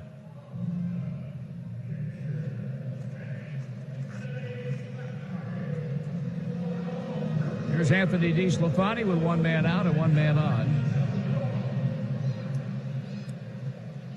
He played that long with the Giants? Yeah, sure did. That Here's a bunt in front of the plate. Terrible bunt picked up by the catcher. The throw to second, force play. The throw to first, no double play. So they force out Peraza on a ball that was bunted inches in front of the plate. Pounced upon by Stephen Boughton, throwing down to Brandon Crawford to get the force out at second. Now the question in the mind of Bruce Bochy is, did they get the double play? And he's satisfied they did not, and they play on now with Nick Senzel. What position did that person play? Outfield. And we're overlooking the other guy who was a pitcher. Relief pitcher. Bourbon? That's correct. Senzel has homered twice and struck out, ball one.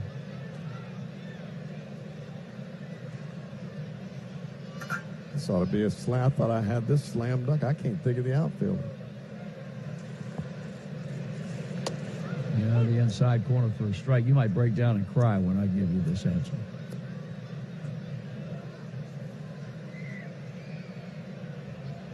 This guy was traded to the Reds for, here's a drive to left, but he pulled it foul. A shortstop by the name of Frank Duffy. And a relief pitcher, Vern Geichert, was also involved in that trade.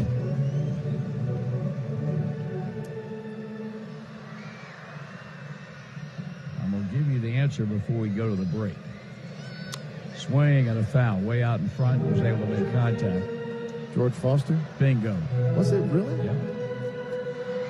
Couldn't play for the Giants, but he could hit 52 home runs and knock in 149 runs in 1977. Yep. I'm going through the players. I'm thinking, all right, it's not him, not him, not him. Foster, 69 through 71, a Giant. And Bourbon pitched for the Giants 1 year, 79. Morgan was with him in 81, 82, and Dreesen in 85 and 86. When I said Dreesen and you said, nope, that hurt my feelings because I thought Morgan and Dreesen were slam dunks. Well, they were. I was a slam dummy. Here's a pitch. Swing and a miss, and he is out on strikes for the second time to go with a 2-hole.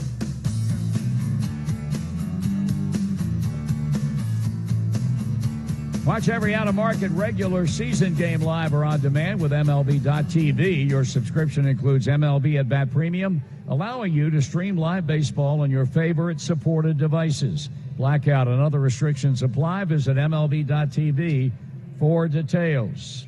With Jeff Brantly, with Tommy Thrall, with our engineer-producer, he's our mentor and our spiritual leader, Dave Yiddy Armbruster. We're back in the sixth. And for the Giants, it'll be the top of the batting order, led by Joe Panik. Through 5 innings, Anthony DeSclafani has limited the Giants to only 2 hits. He has walked a batter, and he has struck out 8. And the first pitch to Panik is in there for a call strike. Gave up a double to Brandon. We got a single, rather, to Stephen Duggar in the first inning, then gave up a leadoff double to Brandon Belt in the second. 1 ball, 1 strike, and that's been the extent of the Giant offense. They score on a throwing error by third baseman Eugenio Suarez that enabled Belt to score. That one is pulled into right field, and that's going to be the 3rd hit of the game for the Giants. And digging hard for second, and Panik will slide in with a leadoff double.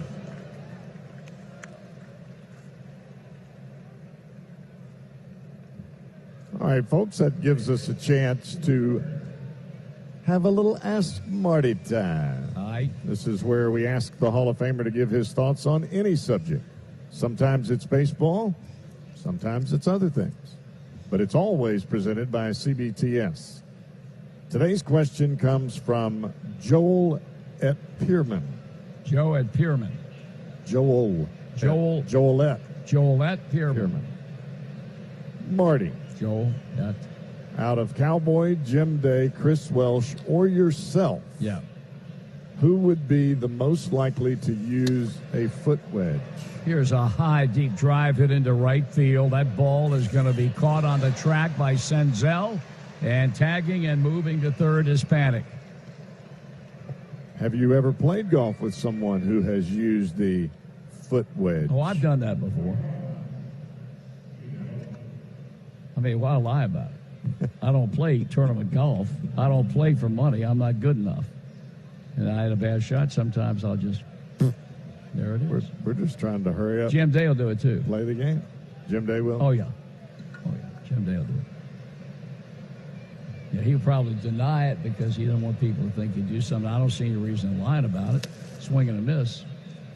Well, if you're not in a tournament and you're just playing for the day. Correct. Why would you hit behind a tree? That's the way I look at it. Very good point. It's a very good point. Why would you hit off the root of a tree? Slam your shoulder down into the ground? Right. Have to have surgery like you did? Yeah. Of course, yours wasn't for that. No, it wasn't from golf. Of course, it could have been. I don't know. No, that's not what it was. Steven votes behind the count. No balls and 2 strikes. With a runner at third base, Panic was able to tag and go to third after that bolt caught by Senzel a step away from the wall in center. And that pitch is up and away a ball. 83rd pitch of the game for DeSclafani. Of course, there are golf purists out there. Oh, I know. That want to turn in their score every day and bring it into the clubhouse. It's 105. You can only get 18 on the stroke, so. Good luck to you, Tiger.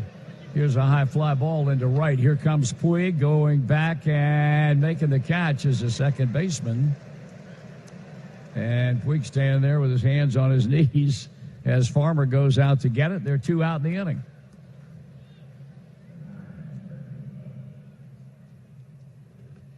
Brandon Belt's been on both times today. He has doubled and he has walked. His base on balls in the 4th looms as the only walk that Anthony DeSclafani has so far given up, and now a powwow on the mound involving Casale and Suarez. Well, evidently, Casale wants to make sure that he and DeSclafani are on the same page here with Belt. Belt hit the double and scored earlier. He also walked his last time up, and DeSclafani appeared to be pitching him really tight. So maybe this is just one of those hitters in the lineup that kind of gives you a bit of frustration.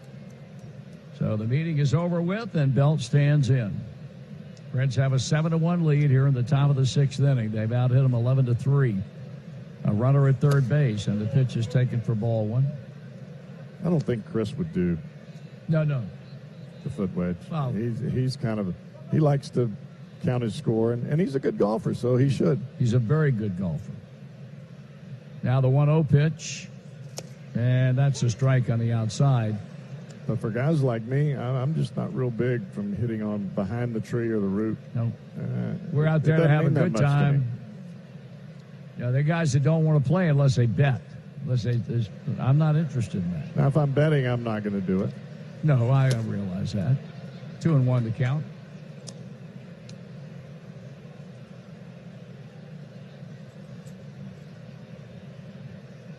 Joe Panic led the inning off with a double, moved up on Duggar's long fly out. Boat popped out to Farmer in shallow right. And now the 2-1 coming to Belt. And that's ball 3. Thanks for the question, Joelette. Joelette. If you'd like to suggest a topic for Ask Marty, tweet your question using the hashtag Ask Marty, or you can send it via email at redsonradio@reds.com. Thanks to the people at CBTS Technology Solutions for Business. And Belt is on for the 3rd straight time as he gets the 2nd walk allowed today. And out of the dugout and on his way to the mound is pitching coach Derek Johnson. He's going to visit with Anthony DeSclafani before Pablo Sandoval stands in. And I'm sure here that Derek just wants to check on DeSclafani, but DeSclafani has pitched Belt tight this entire ball game. And, you know, at this point, he's gotten Sandoval both times he's come to the plate. There are certain guys that, I don't know, maybe I guess you just have a mental block. I don't know exactly how to describe it, but I had guys like that. Everybody else is getting them out, and you can't. So you just get the next guy. He only needs 1 out here. Yeah, the other part of that is DeSclafani's been susceptible to the home run, which is a part of his makeup. you got 2 on now, and you got a guy very capable of being able to drive the ball out of the ballpark. And if that happens, all of a sudden you got a 7-4 ball game, and here we go again. Now, this is just where you have to dial it up. Yep. Whatever you got left in the tank, let me see it. So Sandoval waiting with runners at first and third and 2 out, and he takes low, ball 1. Just heard from one of the great political writers, or at least he used to be. The man who's on top of the political scene, whether he's writing or talking about it, and that's my good friend Howard Wilkinson.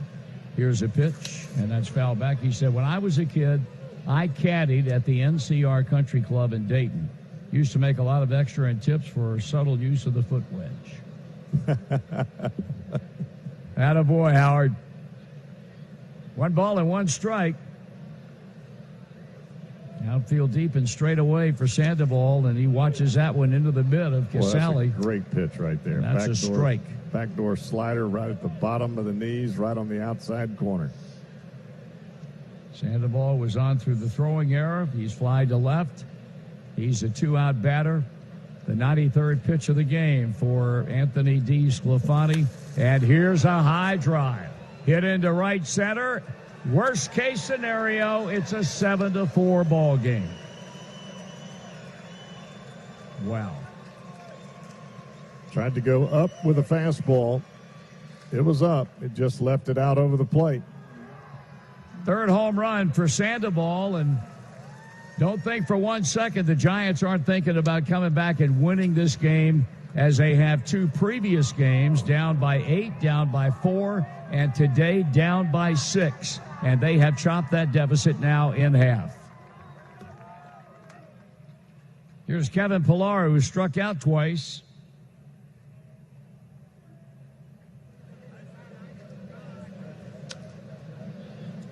This pitch is foul back.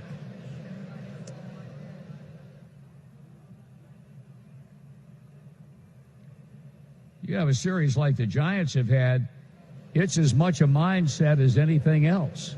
Hey, we were behind by a ton, and we came back to win. We can do it again today. Ground ball to short, and the throw on to first ends the inning. And that, you can bet the ranch, is the last pitch at Anthony DeSclafani. Pat Venditti came on in the 5th, a scoreless 5th.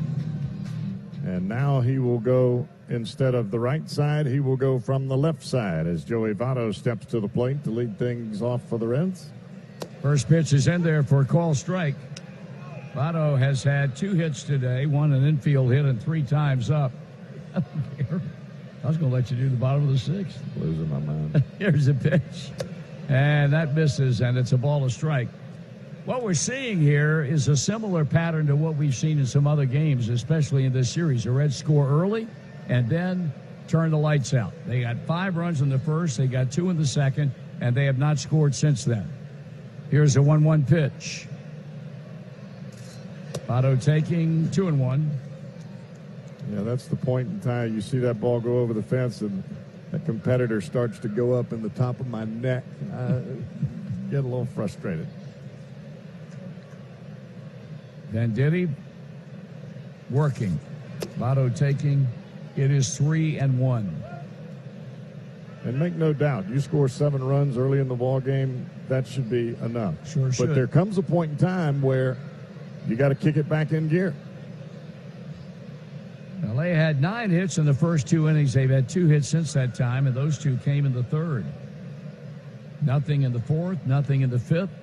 Here we are in the bottom of the 6th inning, and Votto waves at a breaking ball, and the count's full.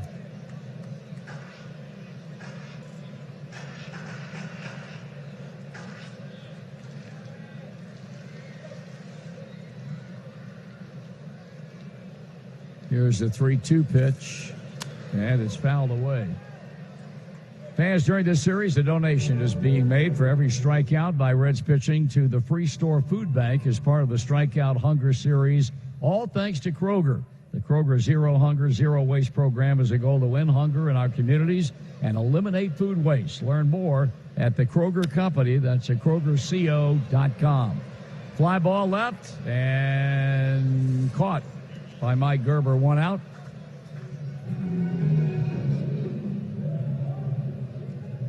Eugenio Suarez has homered and singled in his 3 previous at-bats.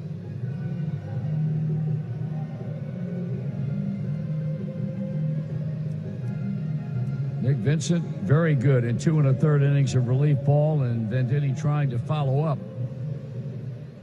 Getting Votto to start the 6th inning with a harmless fly ball, and now facing Suarez.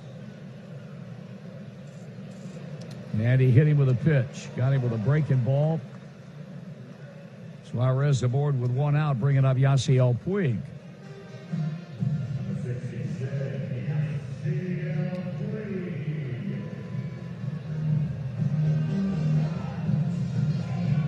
Puig single back into second. He's 1 for 3. Shown signs of swinging the bat a whole lot better. Came into this game today with 5 hits in his last 11 times up. And working on a 1 for 3 afternoon right now as he stands in following Venditti's hitting Eugenio Suarez with a pitch, and he's aboard with 1 out.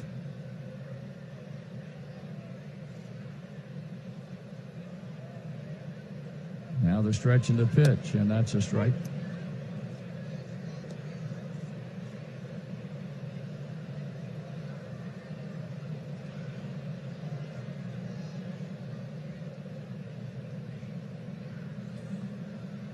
Ready with the 0-1 pitch, and he waves at a breaking ball away. 0-2.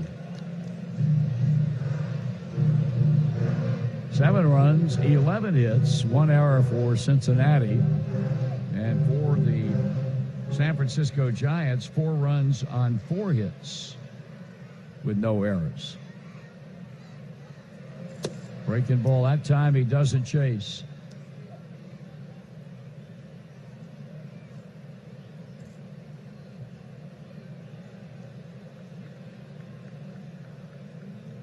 One man out, 1 man on. Reds would love to get something going here after the big 3-run home run by Sandoval, and Puig hangs around with a bouncing ball foul to the San Francisco third base dugout. Giants moving on to Colorado, where Madison Bumgarner will pitch the opener of that series tomorrow night, which means the Reds will get Bumgarner on Sunday. Final game of this West Coast road trip. 2 balls, 2 strikes.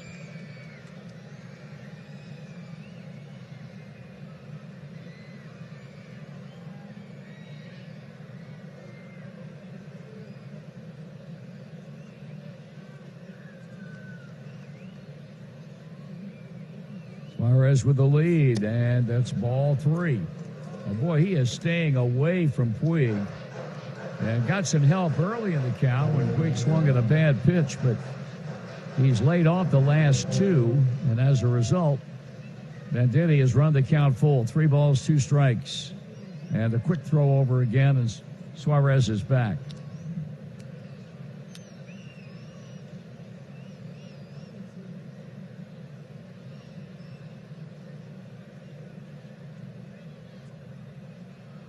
Now the 3-2 pitch. Runner goes. It's inside, ball 4. Pretty good at bat for Yasiel Puig right there. Fell behind in the count, refused to give in. Ends up with a walk. So a hit batter and a base on balls. And Kurt Young, who's wearing out a path from the third base dugout to the mound. The Giant pitching coach is on his way out there still again as Kyle Farmer waits to bat. There's no more need to eat out when you can enjoy the ultimate appetizer from home with JTM's new Craft House Creations beer, cheese, and pretzel bites. Find his favorite game day snack in your grocer's freezer, JTM. Let's create great dishes together. Well, obviously, in this situation, you're trying to get a ground ball for a double play, but Farmer doesn't hit the ball on the ground a whole lot. More times than not, when he's making contact, the ball's in the air. He walked, stole a base, and scored a run in the first inning, but since that time has been up twice and struck out twice. Chance to do damage and takes a breaking ball strike.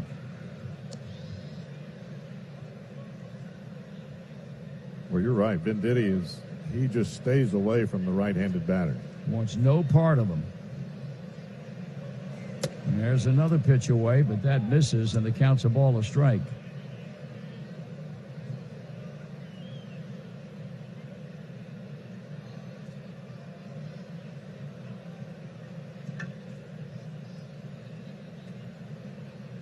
Sights a sign. He's ready with a break-even pitch. And it's hit hard, and the shortstop can't make a pickup, and the bases are loaded. Quick reaction to the left by Brandon Crawford, but he left the ball in the dust and did not have time to come back and get it and have a play anywhere.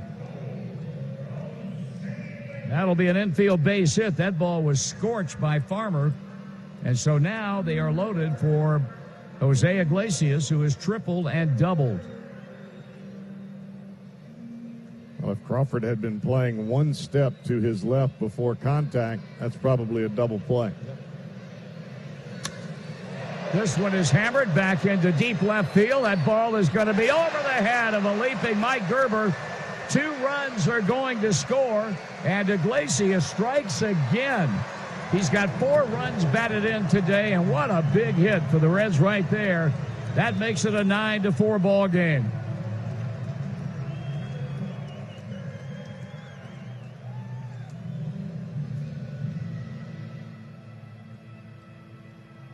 That goes down as a long single, but it was good enough to get Suarez and Puig both home.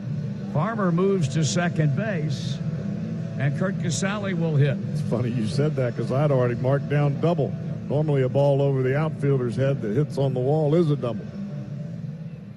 Oh, he's a home run away from the cycle. The pitch, that's ball 1. So the Reds make Venditti pay dearly for the hit batter and the walk. A 4-run batted in day for Jose Iglesias. Triple in the first, double in the second, 2-run single here in the 6th. And here's a liner into left center. That's in the gap. That's going to knock in another run. And a long single by Casale. And it is a 10-4 game. Well, I'll go back to Eugenio Suarez with 1 out. You hit him, and then you pitch around Yasiel Puig. Those are things that just begin the offensive juices flowing. Now let's see if Peraza can get in on the act. He had a hit taken away on a diving stop by Crawford in the 5th inning after Casale had walked. He smoked one that appeared to be headed toward left field, but a dive by Crawford and turned it into a force out at second. And he hits him with a pitch. That appeared to get him on the right shoulder. So the second hit batter in the inning by Pat Venditti.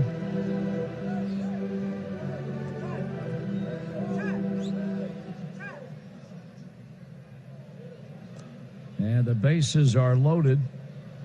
That was going to sting a little bit for Peraza. Yep. That hit him right in the left forearm flush.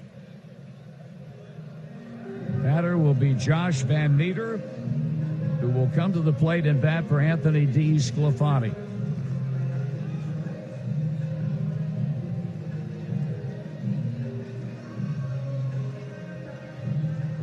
Well, the young man came to the plate to bat for the first time in the big leagues last night in the 7th inning and worked a walk and then stole a base.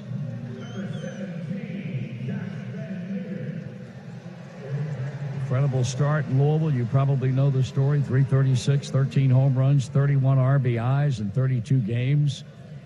Got the call. Here he is, and now batting left-hander against left-hand batter with the bases loaded. And that one hits him. And that forces in a run. And the Reds have an 11-4 lead. And in the words of the iconic Lou Piniella, Bruce Bochy says, "I've seen enough."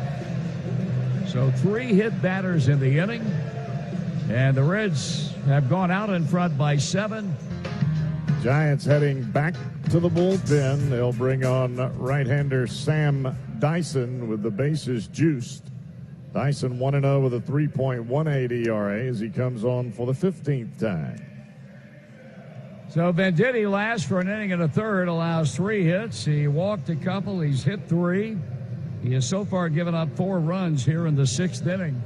So the Reds spot him 3 in the home run by Sandoval in the top of the inning and get those 3 back plus 1. And with only 1 out, they hope they're not done yet. Senzel 2 for 4. It's been feast or famine, 2 home runs and 2 strikeouts.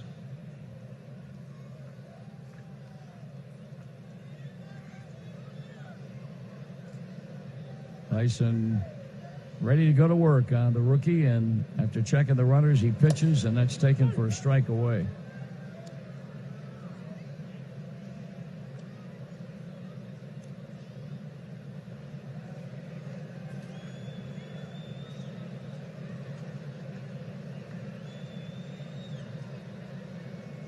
So an 11-4 ball game right now. The Reds have a 7-run lead, biggest they've had today, and there's a swing and a miss.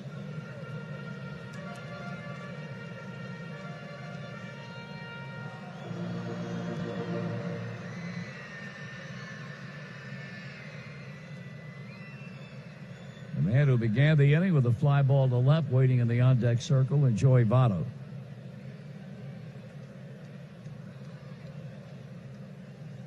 The pitch. Just a bit outside. Looked like plate umpire Chad Whitson was going to ring up Senzel, but at the last second, couldn't do it.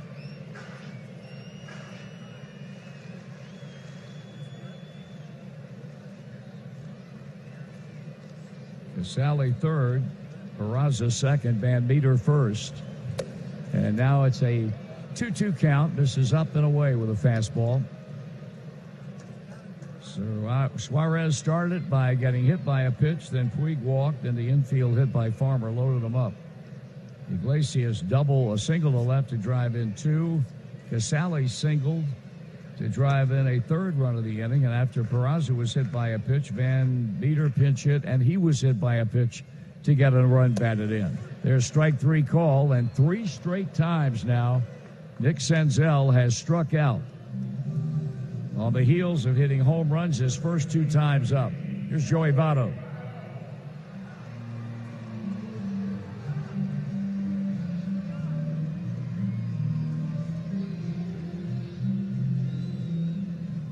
So Votto made the first out of the inning, and I guarantee you he has no interest in making the third out of the inning.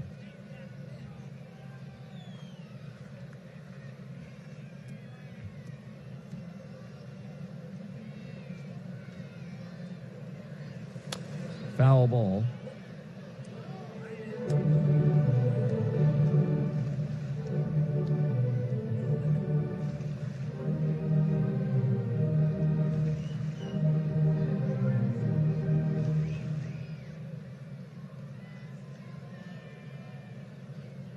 Joey back in the box. 2 hits today and 4 times up, 2 singles. Pause in the pitch by Sam Dyson, and a foul ball on a pitch right in on his hands. And very quickly, Dyson had nothing in 2. The Reds hadn't given up the 3 in the top of this inning. We could go on to the house. 10-run rule. Shut it. That's something they ought to consider in baseball. They talk about everything else. Drop that 10-run rule on. Of course, if Votto hits a grand slam here now, it would be in effect. Certainly would. Foul ball. Got a lot of youngsters here in the ballpark today. They had the yellow school buses lined up out on Mering Way outside the ballpark by the river. Ideal spring excursion for grade school kids, and the school systems really take advantage of it.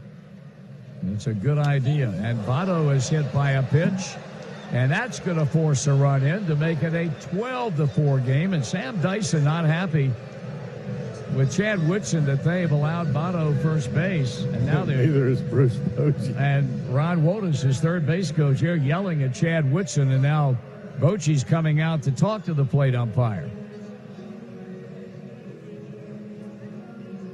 Well, I don't think in any stretch that, even if you went back and looked at it, Votto turned away from the pitch and then it caught his right elbow. Now, I can understand the frustration from the Giants side, but there's nothing new. When you turn away from it, even if your elbow is there, you have no chance to get that call. So Joey gets an RBI, his 6th of the year.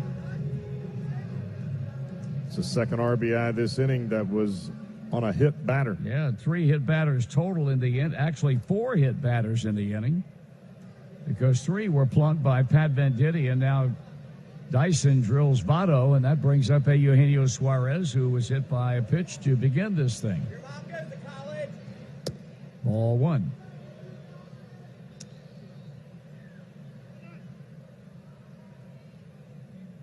Five runs in the first, 5 so far here in round number 6. And a 12-4 Reds lead.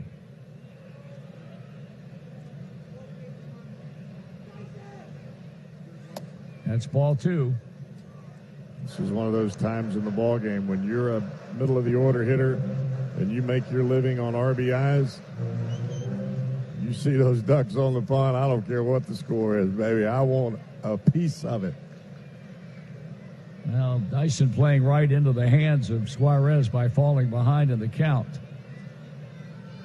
Now he raises the leg and pitches, and that one's way inside. It's 3 balls and no strikes. 10th man to bat in the inning. Actually, the 11th man to bat. Votto was at 10th. The bases are still full of Reds, and a 3-0 count on Suarez with Puig on deck. The pitch. Call strike on the inside. 3-1. Reds got 5 in the first. San Francisco an unearned run in the second. The Reds got 2 in the bottom of the second. Then the Sandoval 3-run homer in the top of this inning to make it 7-4. And the Reds have dropped the hammer on them with help from their pitchers and have scored 5 times. 2 out, bases loaded. Pull to third. Sandoval will throw to second. The force, the inning is over. Reds will make a move to the bullpen as we begin the 7th inning of play here at Great American Ballpark. Left-hander Zach Duke coming on for the Reds. Josh Van Meter will stay in the ball game after pinch hitting there in the bottom of the 6th inning. He will be playing second base. And second baseman Kyle Farmer will move from second to first. And the pitcher will now be in Joey Votto's spot. So Van Meter second, Farmer first, the left-hander Duke on the mound, and he will get Brandon Crawford. First pitch swinging, base hit into left field. First pitch fastball out over the plate, and Crawford just takes it the other way for his first hit of the afternoon. And now left-handed hitting Mike Gerber will step to the plate. Reds leading 12-4 here in this one. The pitch, and it's fouled back behind home plate.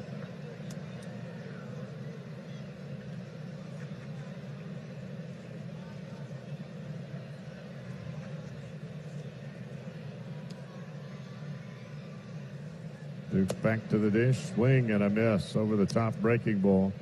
Gerber well out in front of that.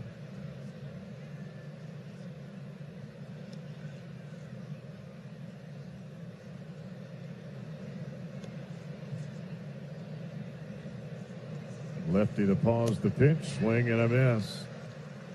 And quick work made of Mike Gerber by Zach Duke, the 3rd strikeout of the afternoon for the left fielder of the Giants.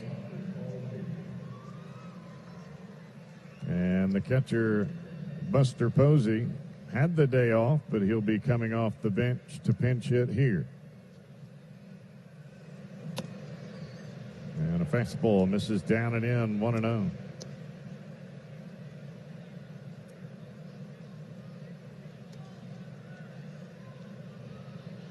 Crawford with that leadoff single. He's at first base. And a ground ball foul off the netting of the third base dugout. And it's a 1-ball, 1-strike count here to Buster Posey. Reds leading this one 12-4. 14 hits on the board for the Reds, 5 for the Giants.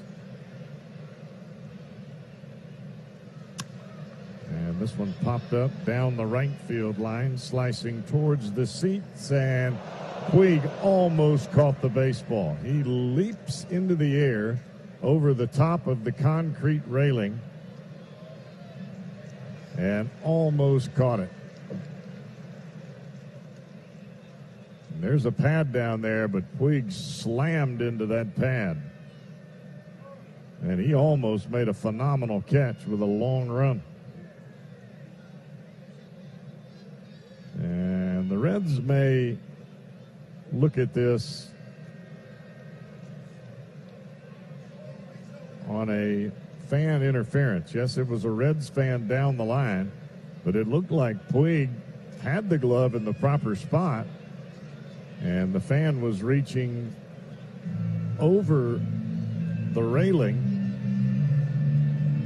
I don't know that you can ever guarantee that a player is going to make the catch, but Puig was in a very good position to catch that baseball, and it looked like it was going right into the glove. It actually went into the glove, but the fan down the right field line hit the glove of Puig, and the ball bounced out.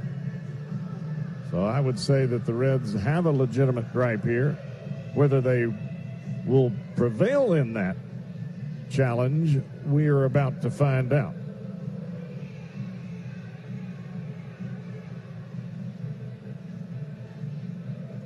Puig with a long run and a big leap into the air, and in a perfect spot, he actually had the ball in his glove, and the fans' hands made contact with the glove of Puig, and we're going to find out pretty quick on this one. And that will be no catch. So the Reds do not win that argument, or challenge, if you will.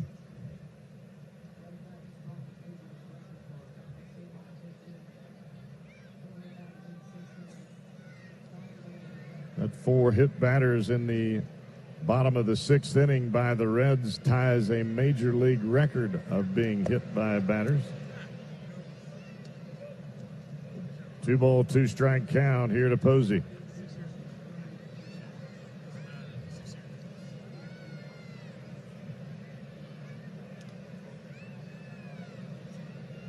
And back to the plate, Duke, and this is popped up high into the air. Van Meter coming on at second base. He'll make the catch, 2 down. So Van Meter's first opportunity in the field of play is quite an easy one. Catches the pop-up. He retires Buster Posey. And now we go back to the top of the order and Joe Panik.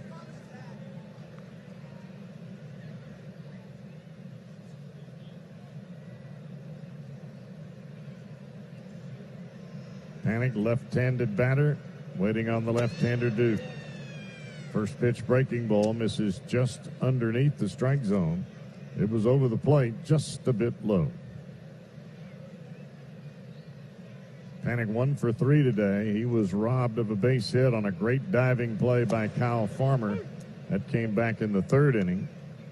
And he doubled his last time up and came around to score on the 3-run home run by Pablo Sandoval. A ball and a strike as Duke delivers, and he misses just off the outside edge. Really only one mistake today by Anthony DeSclafani, and it cost him 3 runs. But he is in the driver's seat with a 12-4 ball game here. Reds leading. Flare into left. Here comes Peraza, and it will land in foul territory, out of play. Ball bounced just on the dirt down the left field line in foul territory, bounced up into the seats.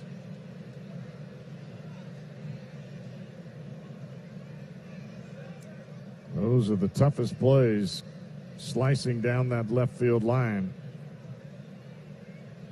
You're running as a left fielder straight to the ball, and the ball continues to slice away from you. 2-2 pitch again for Duke. Here he comes. And he'll miss outside. Another breaking ball, and it sweeps well off the outside corner. Count is full now to Joe Panik. Brandon Crawford with a leadoff single. He is camped out at first. Now he'll take off. And called strike 3.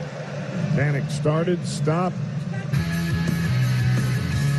All right, Reds coming back to the plate here in the bottom of the 7th inning. And it has been all Reds here this afternoon. Just when the Giants thought they were coming back in the ball game after the 6th inning 3-run home run by Sandoval, the Reds in the bottom of the inning, plate 5.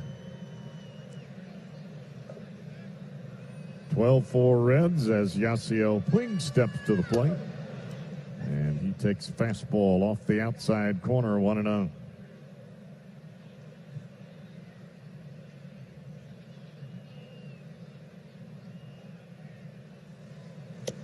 And a fastball up and away to Puig. Travis Bergen is the new Giants pitcher, taking over for Sam Dyson.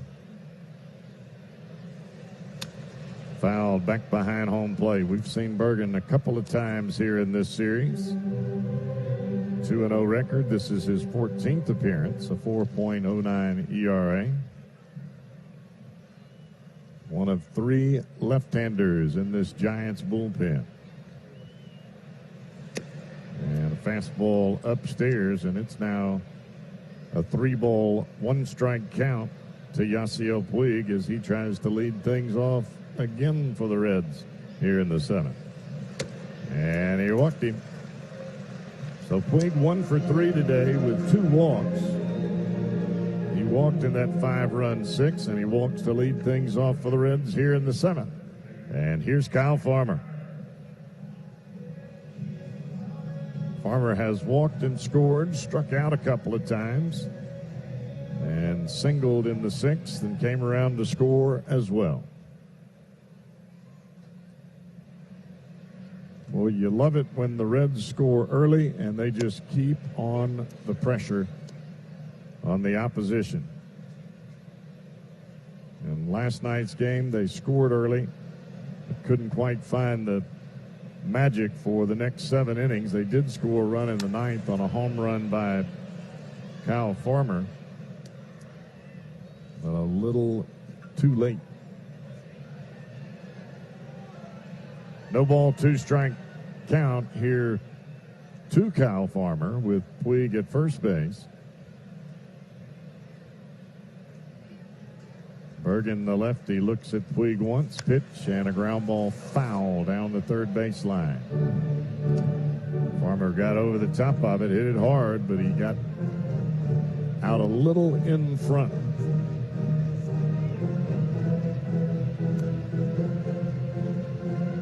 Jose Iglesias waiting on deck, and boy, has he had a day today.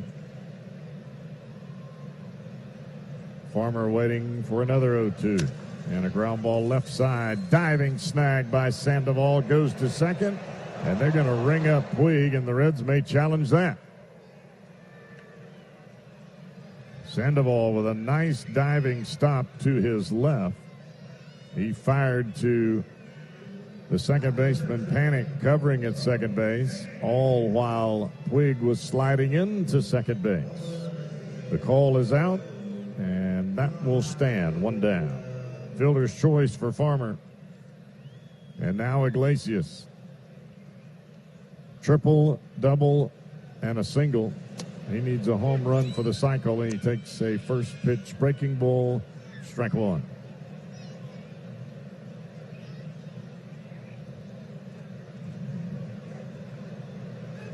Bergen turns it loose. Popped up high into the air on the infield. Crawford has not even moved, and he will make the catch.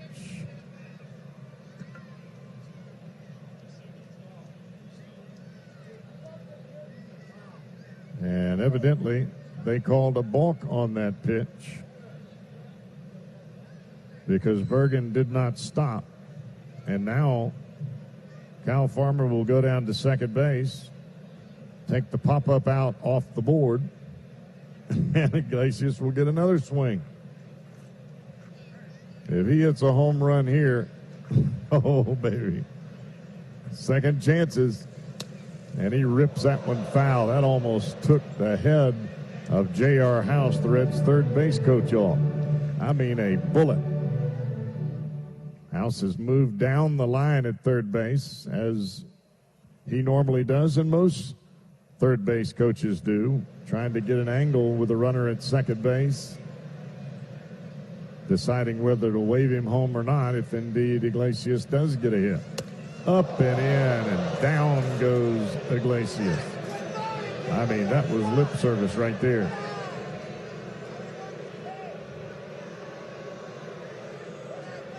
And the fans don't like that at all. 12-4 ball game, and he dusts Jose Iglesias into the dirt. 1 ball, 2 strike count. Bergen sets, turns it loose, and a tapper towards third. Here comes Sandoval. He'll throw on the run to get Iglesias 2 down.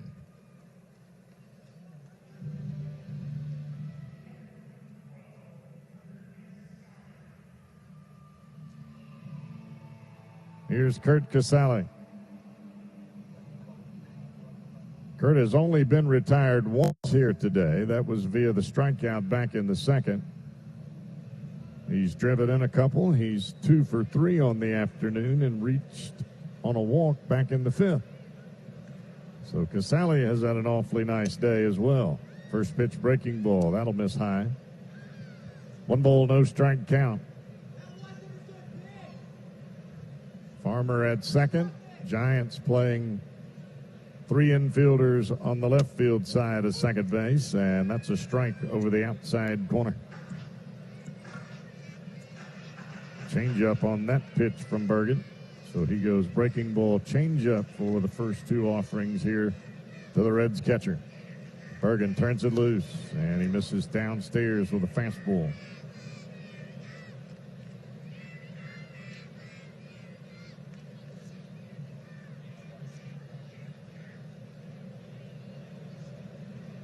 Left-hander sets and turns it loose. Fly ball deep right center field, but it will be caught by the right field. On we go, top of the 8th inning, and the Reds have made further changes. Michael Lorenzen is now in the game in left field.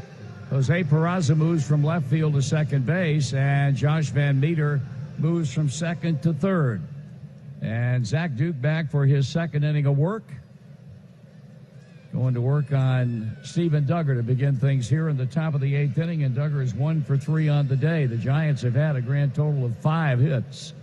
Here's a pitch to him, and it's a bouncing ball up the middle, cut off by Peraza, and he throws and got him. Nice play. 1 pitch, 1 out. Here's Stephen Bode, he's 0 for 3. Western and Southern Financial Group wants to strike out cancer all season long. Every time a Reds pitcher strikes out a batter, Western and Southern will make a donation to the Barrett Cancer Center. As Western and Southern says, when it comes to fighting cancer, we're all in this one together. Bode has struck out twice. He's popped up. Duke waits for his infield defense to get situated and now goes to work, and the pitch is off the plate for a ball. Anthony DeSclafani with a win would go 2-1. Drew Pomeranz with a loss would go to 1-4.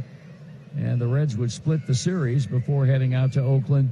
And then another meeting with San Francisco. High fly ball, left center. That's the way Lorenzen was playing him, and he makes the catch.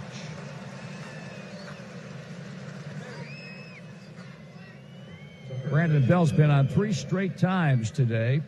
A double and 2 walks, and he has scored 2 runs. Catch your Reds in action May 14 through 16 when they come home and take on the Chicago Cubs, all presented by Cincinnati Bell. Get your tickets now for as low as $12. Visit Reds.com/150. The pitch, and it's missing for ball 1.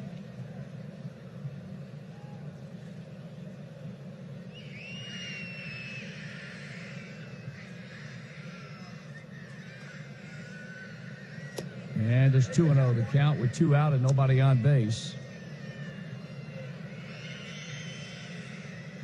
Game delayed by 18 minutes today at the beginning because of bees flying around the ballpark, and they took the players off the field. This game was all set to get started on time at 12:35, and And the bees, hundreds of them.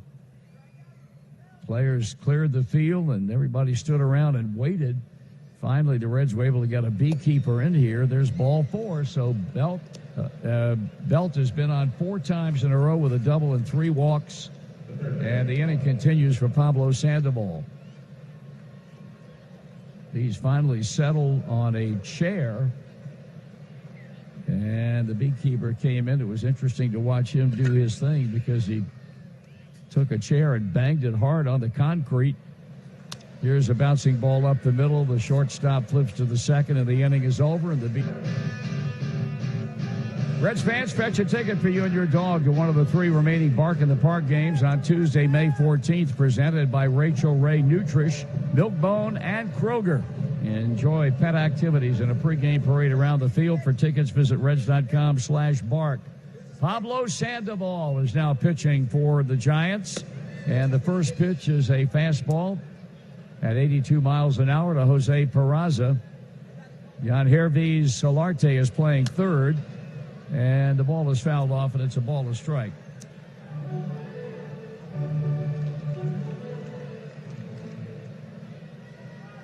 Peraza 0 for 3 and has been hit by a pitch, and he fouls this one off. Josh Van Meter on deck to be followed by Nick Senzel. 12-4 Reds, about hit him 14-5. And he hit him with a pitch. Second time in the game that Peraza has been struck by a pitch.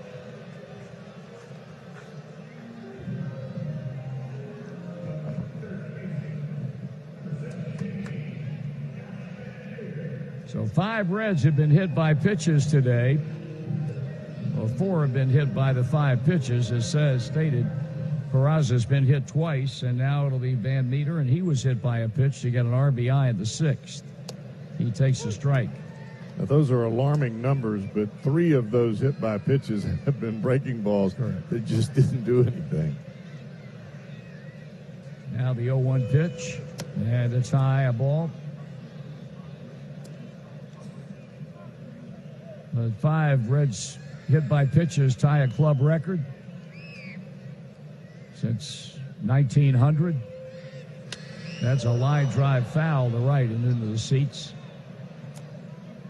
At Kroger, it's easy to place your order online and pick up at the store. Try it today, as a matter of fact, at Kroger.com.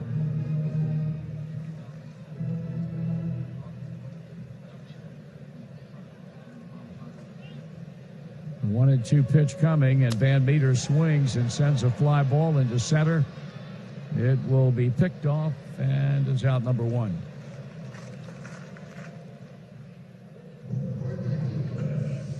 Nick Senzel, 2 home runs and 3 strikeouts. So 5 hit batters ties the National League record in a game, huh? Interesting. Sure is.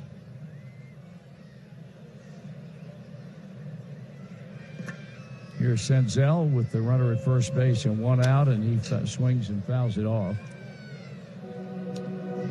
What I think is great is that, I mean, not that the Reds have been hit 5 times, but that the umpires didn't overreact. No. They realized it was breaking balls for the most part. Ground ball to short. They go 6-4, and they go 4-3, and that's a double play, and that ends the inning. Wake up the right way, the Mike McConnell way.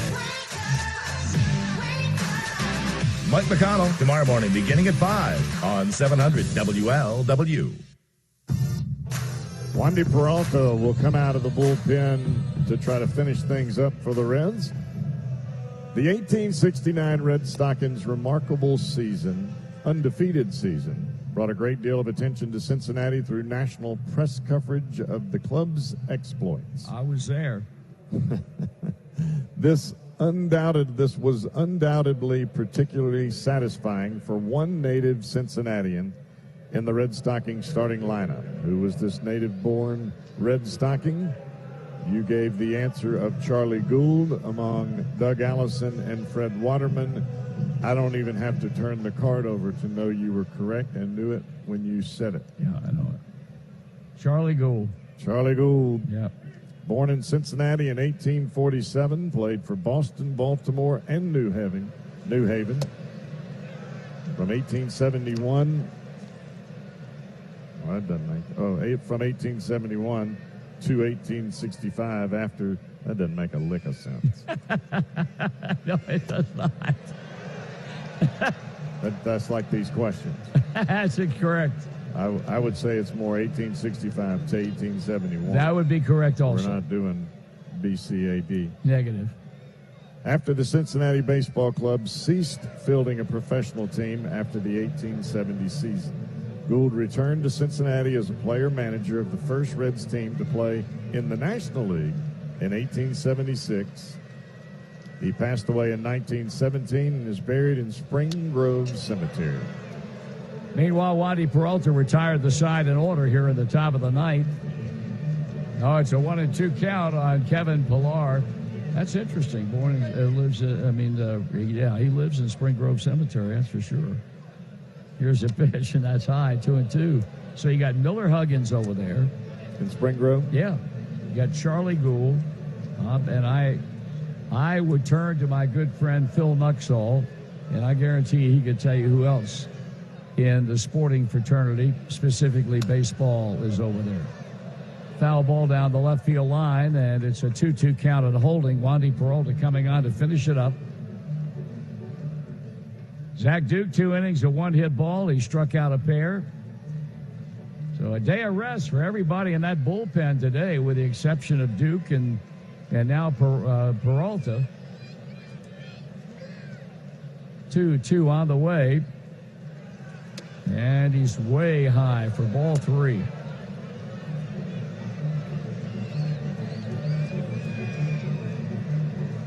$19,476 show up for today's Titanic struggle. 19,476, a swing and a foul. And once again, we are on the precipice of free La Rosa's Pizza. 10 punch-outs Reds pitchers have recorded today, 8 of them by Anthony DeSclafani. And now Wandy Peralta in with the 3-2 to Pillar. And he struck him out swinging. There it is. Seems like it happens every day. I told you when we were out west, La Rosa's better get some more dough. You sure did. So free La Rosa's Pizza. They did it last night. They did it on Saturday night. And they missed by 1 in that 11-inning game on Saturday night. Or Friday night, I should say. So they've done it 3 times in this series, and here's Brandon Crawford and takes the first pitch strike. But the most important free pizza needs to be right in here. You know what I'm saying? Yes, believe me, I do. Swing and a miss. And needs to be the next couple of seconds. I want them waiting outside the door. Are you hungry? I am hungry. What a question. Here's the 0-2 pitch, and it's popped up, and the catch is made by the shortstop, and they're 2 down. Cheer on the Reds when they take on the Dodgers Saturday, May the 18th, as part of the 150th anniversary celebration. First 20,000 attendants will receive an Ernie Lombardi bobblehead presented by TriHealth. Get your tickets now for as low as $12. Visit Reds.com/150.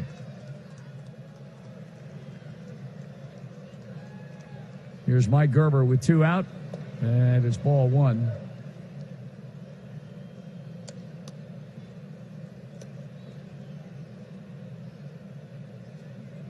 Always want to win a game on getaway day.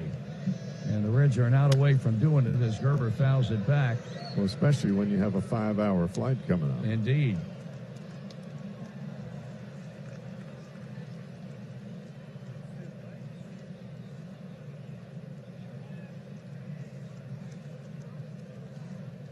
Now the pitch. And that's a call strike.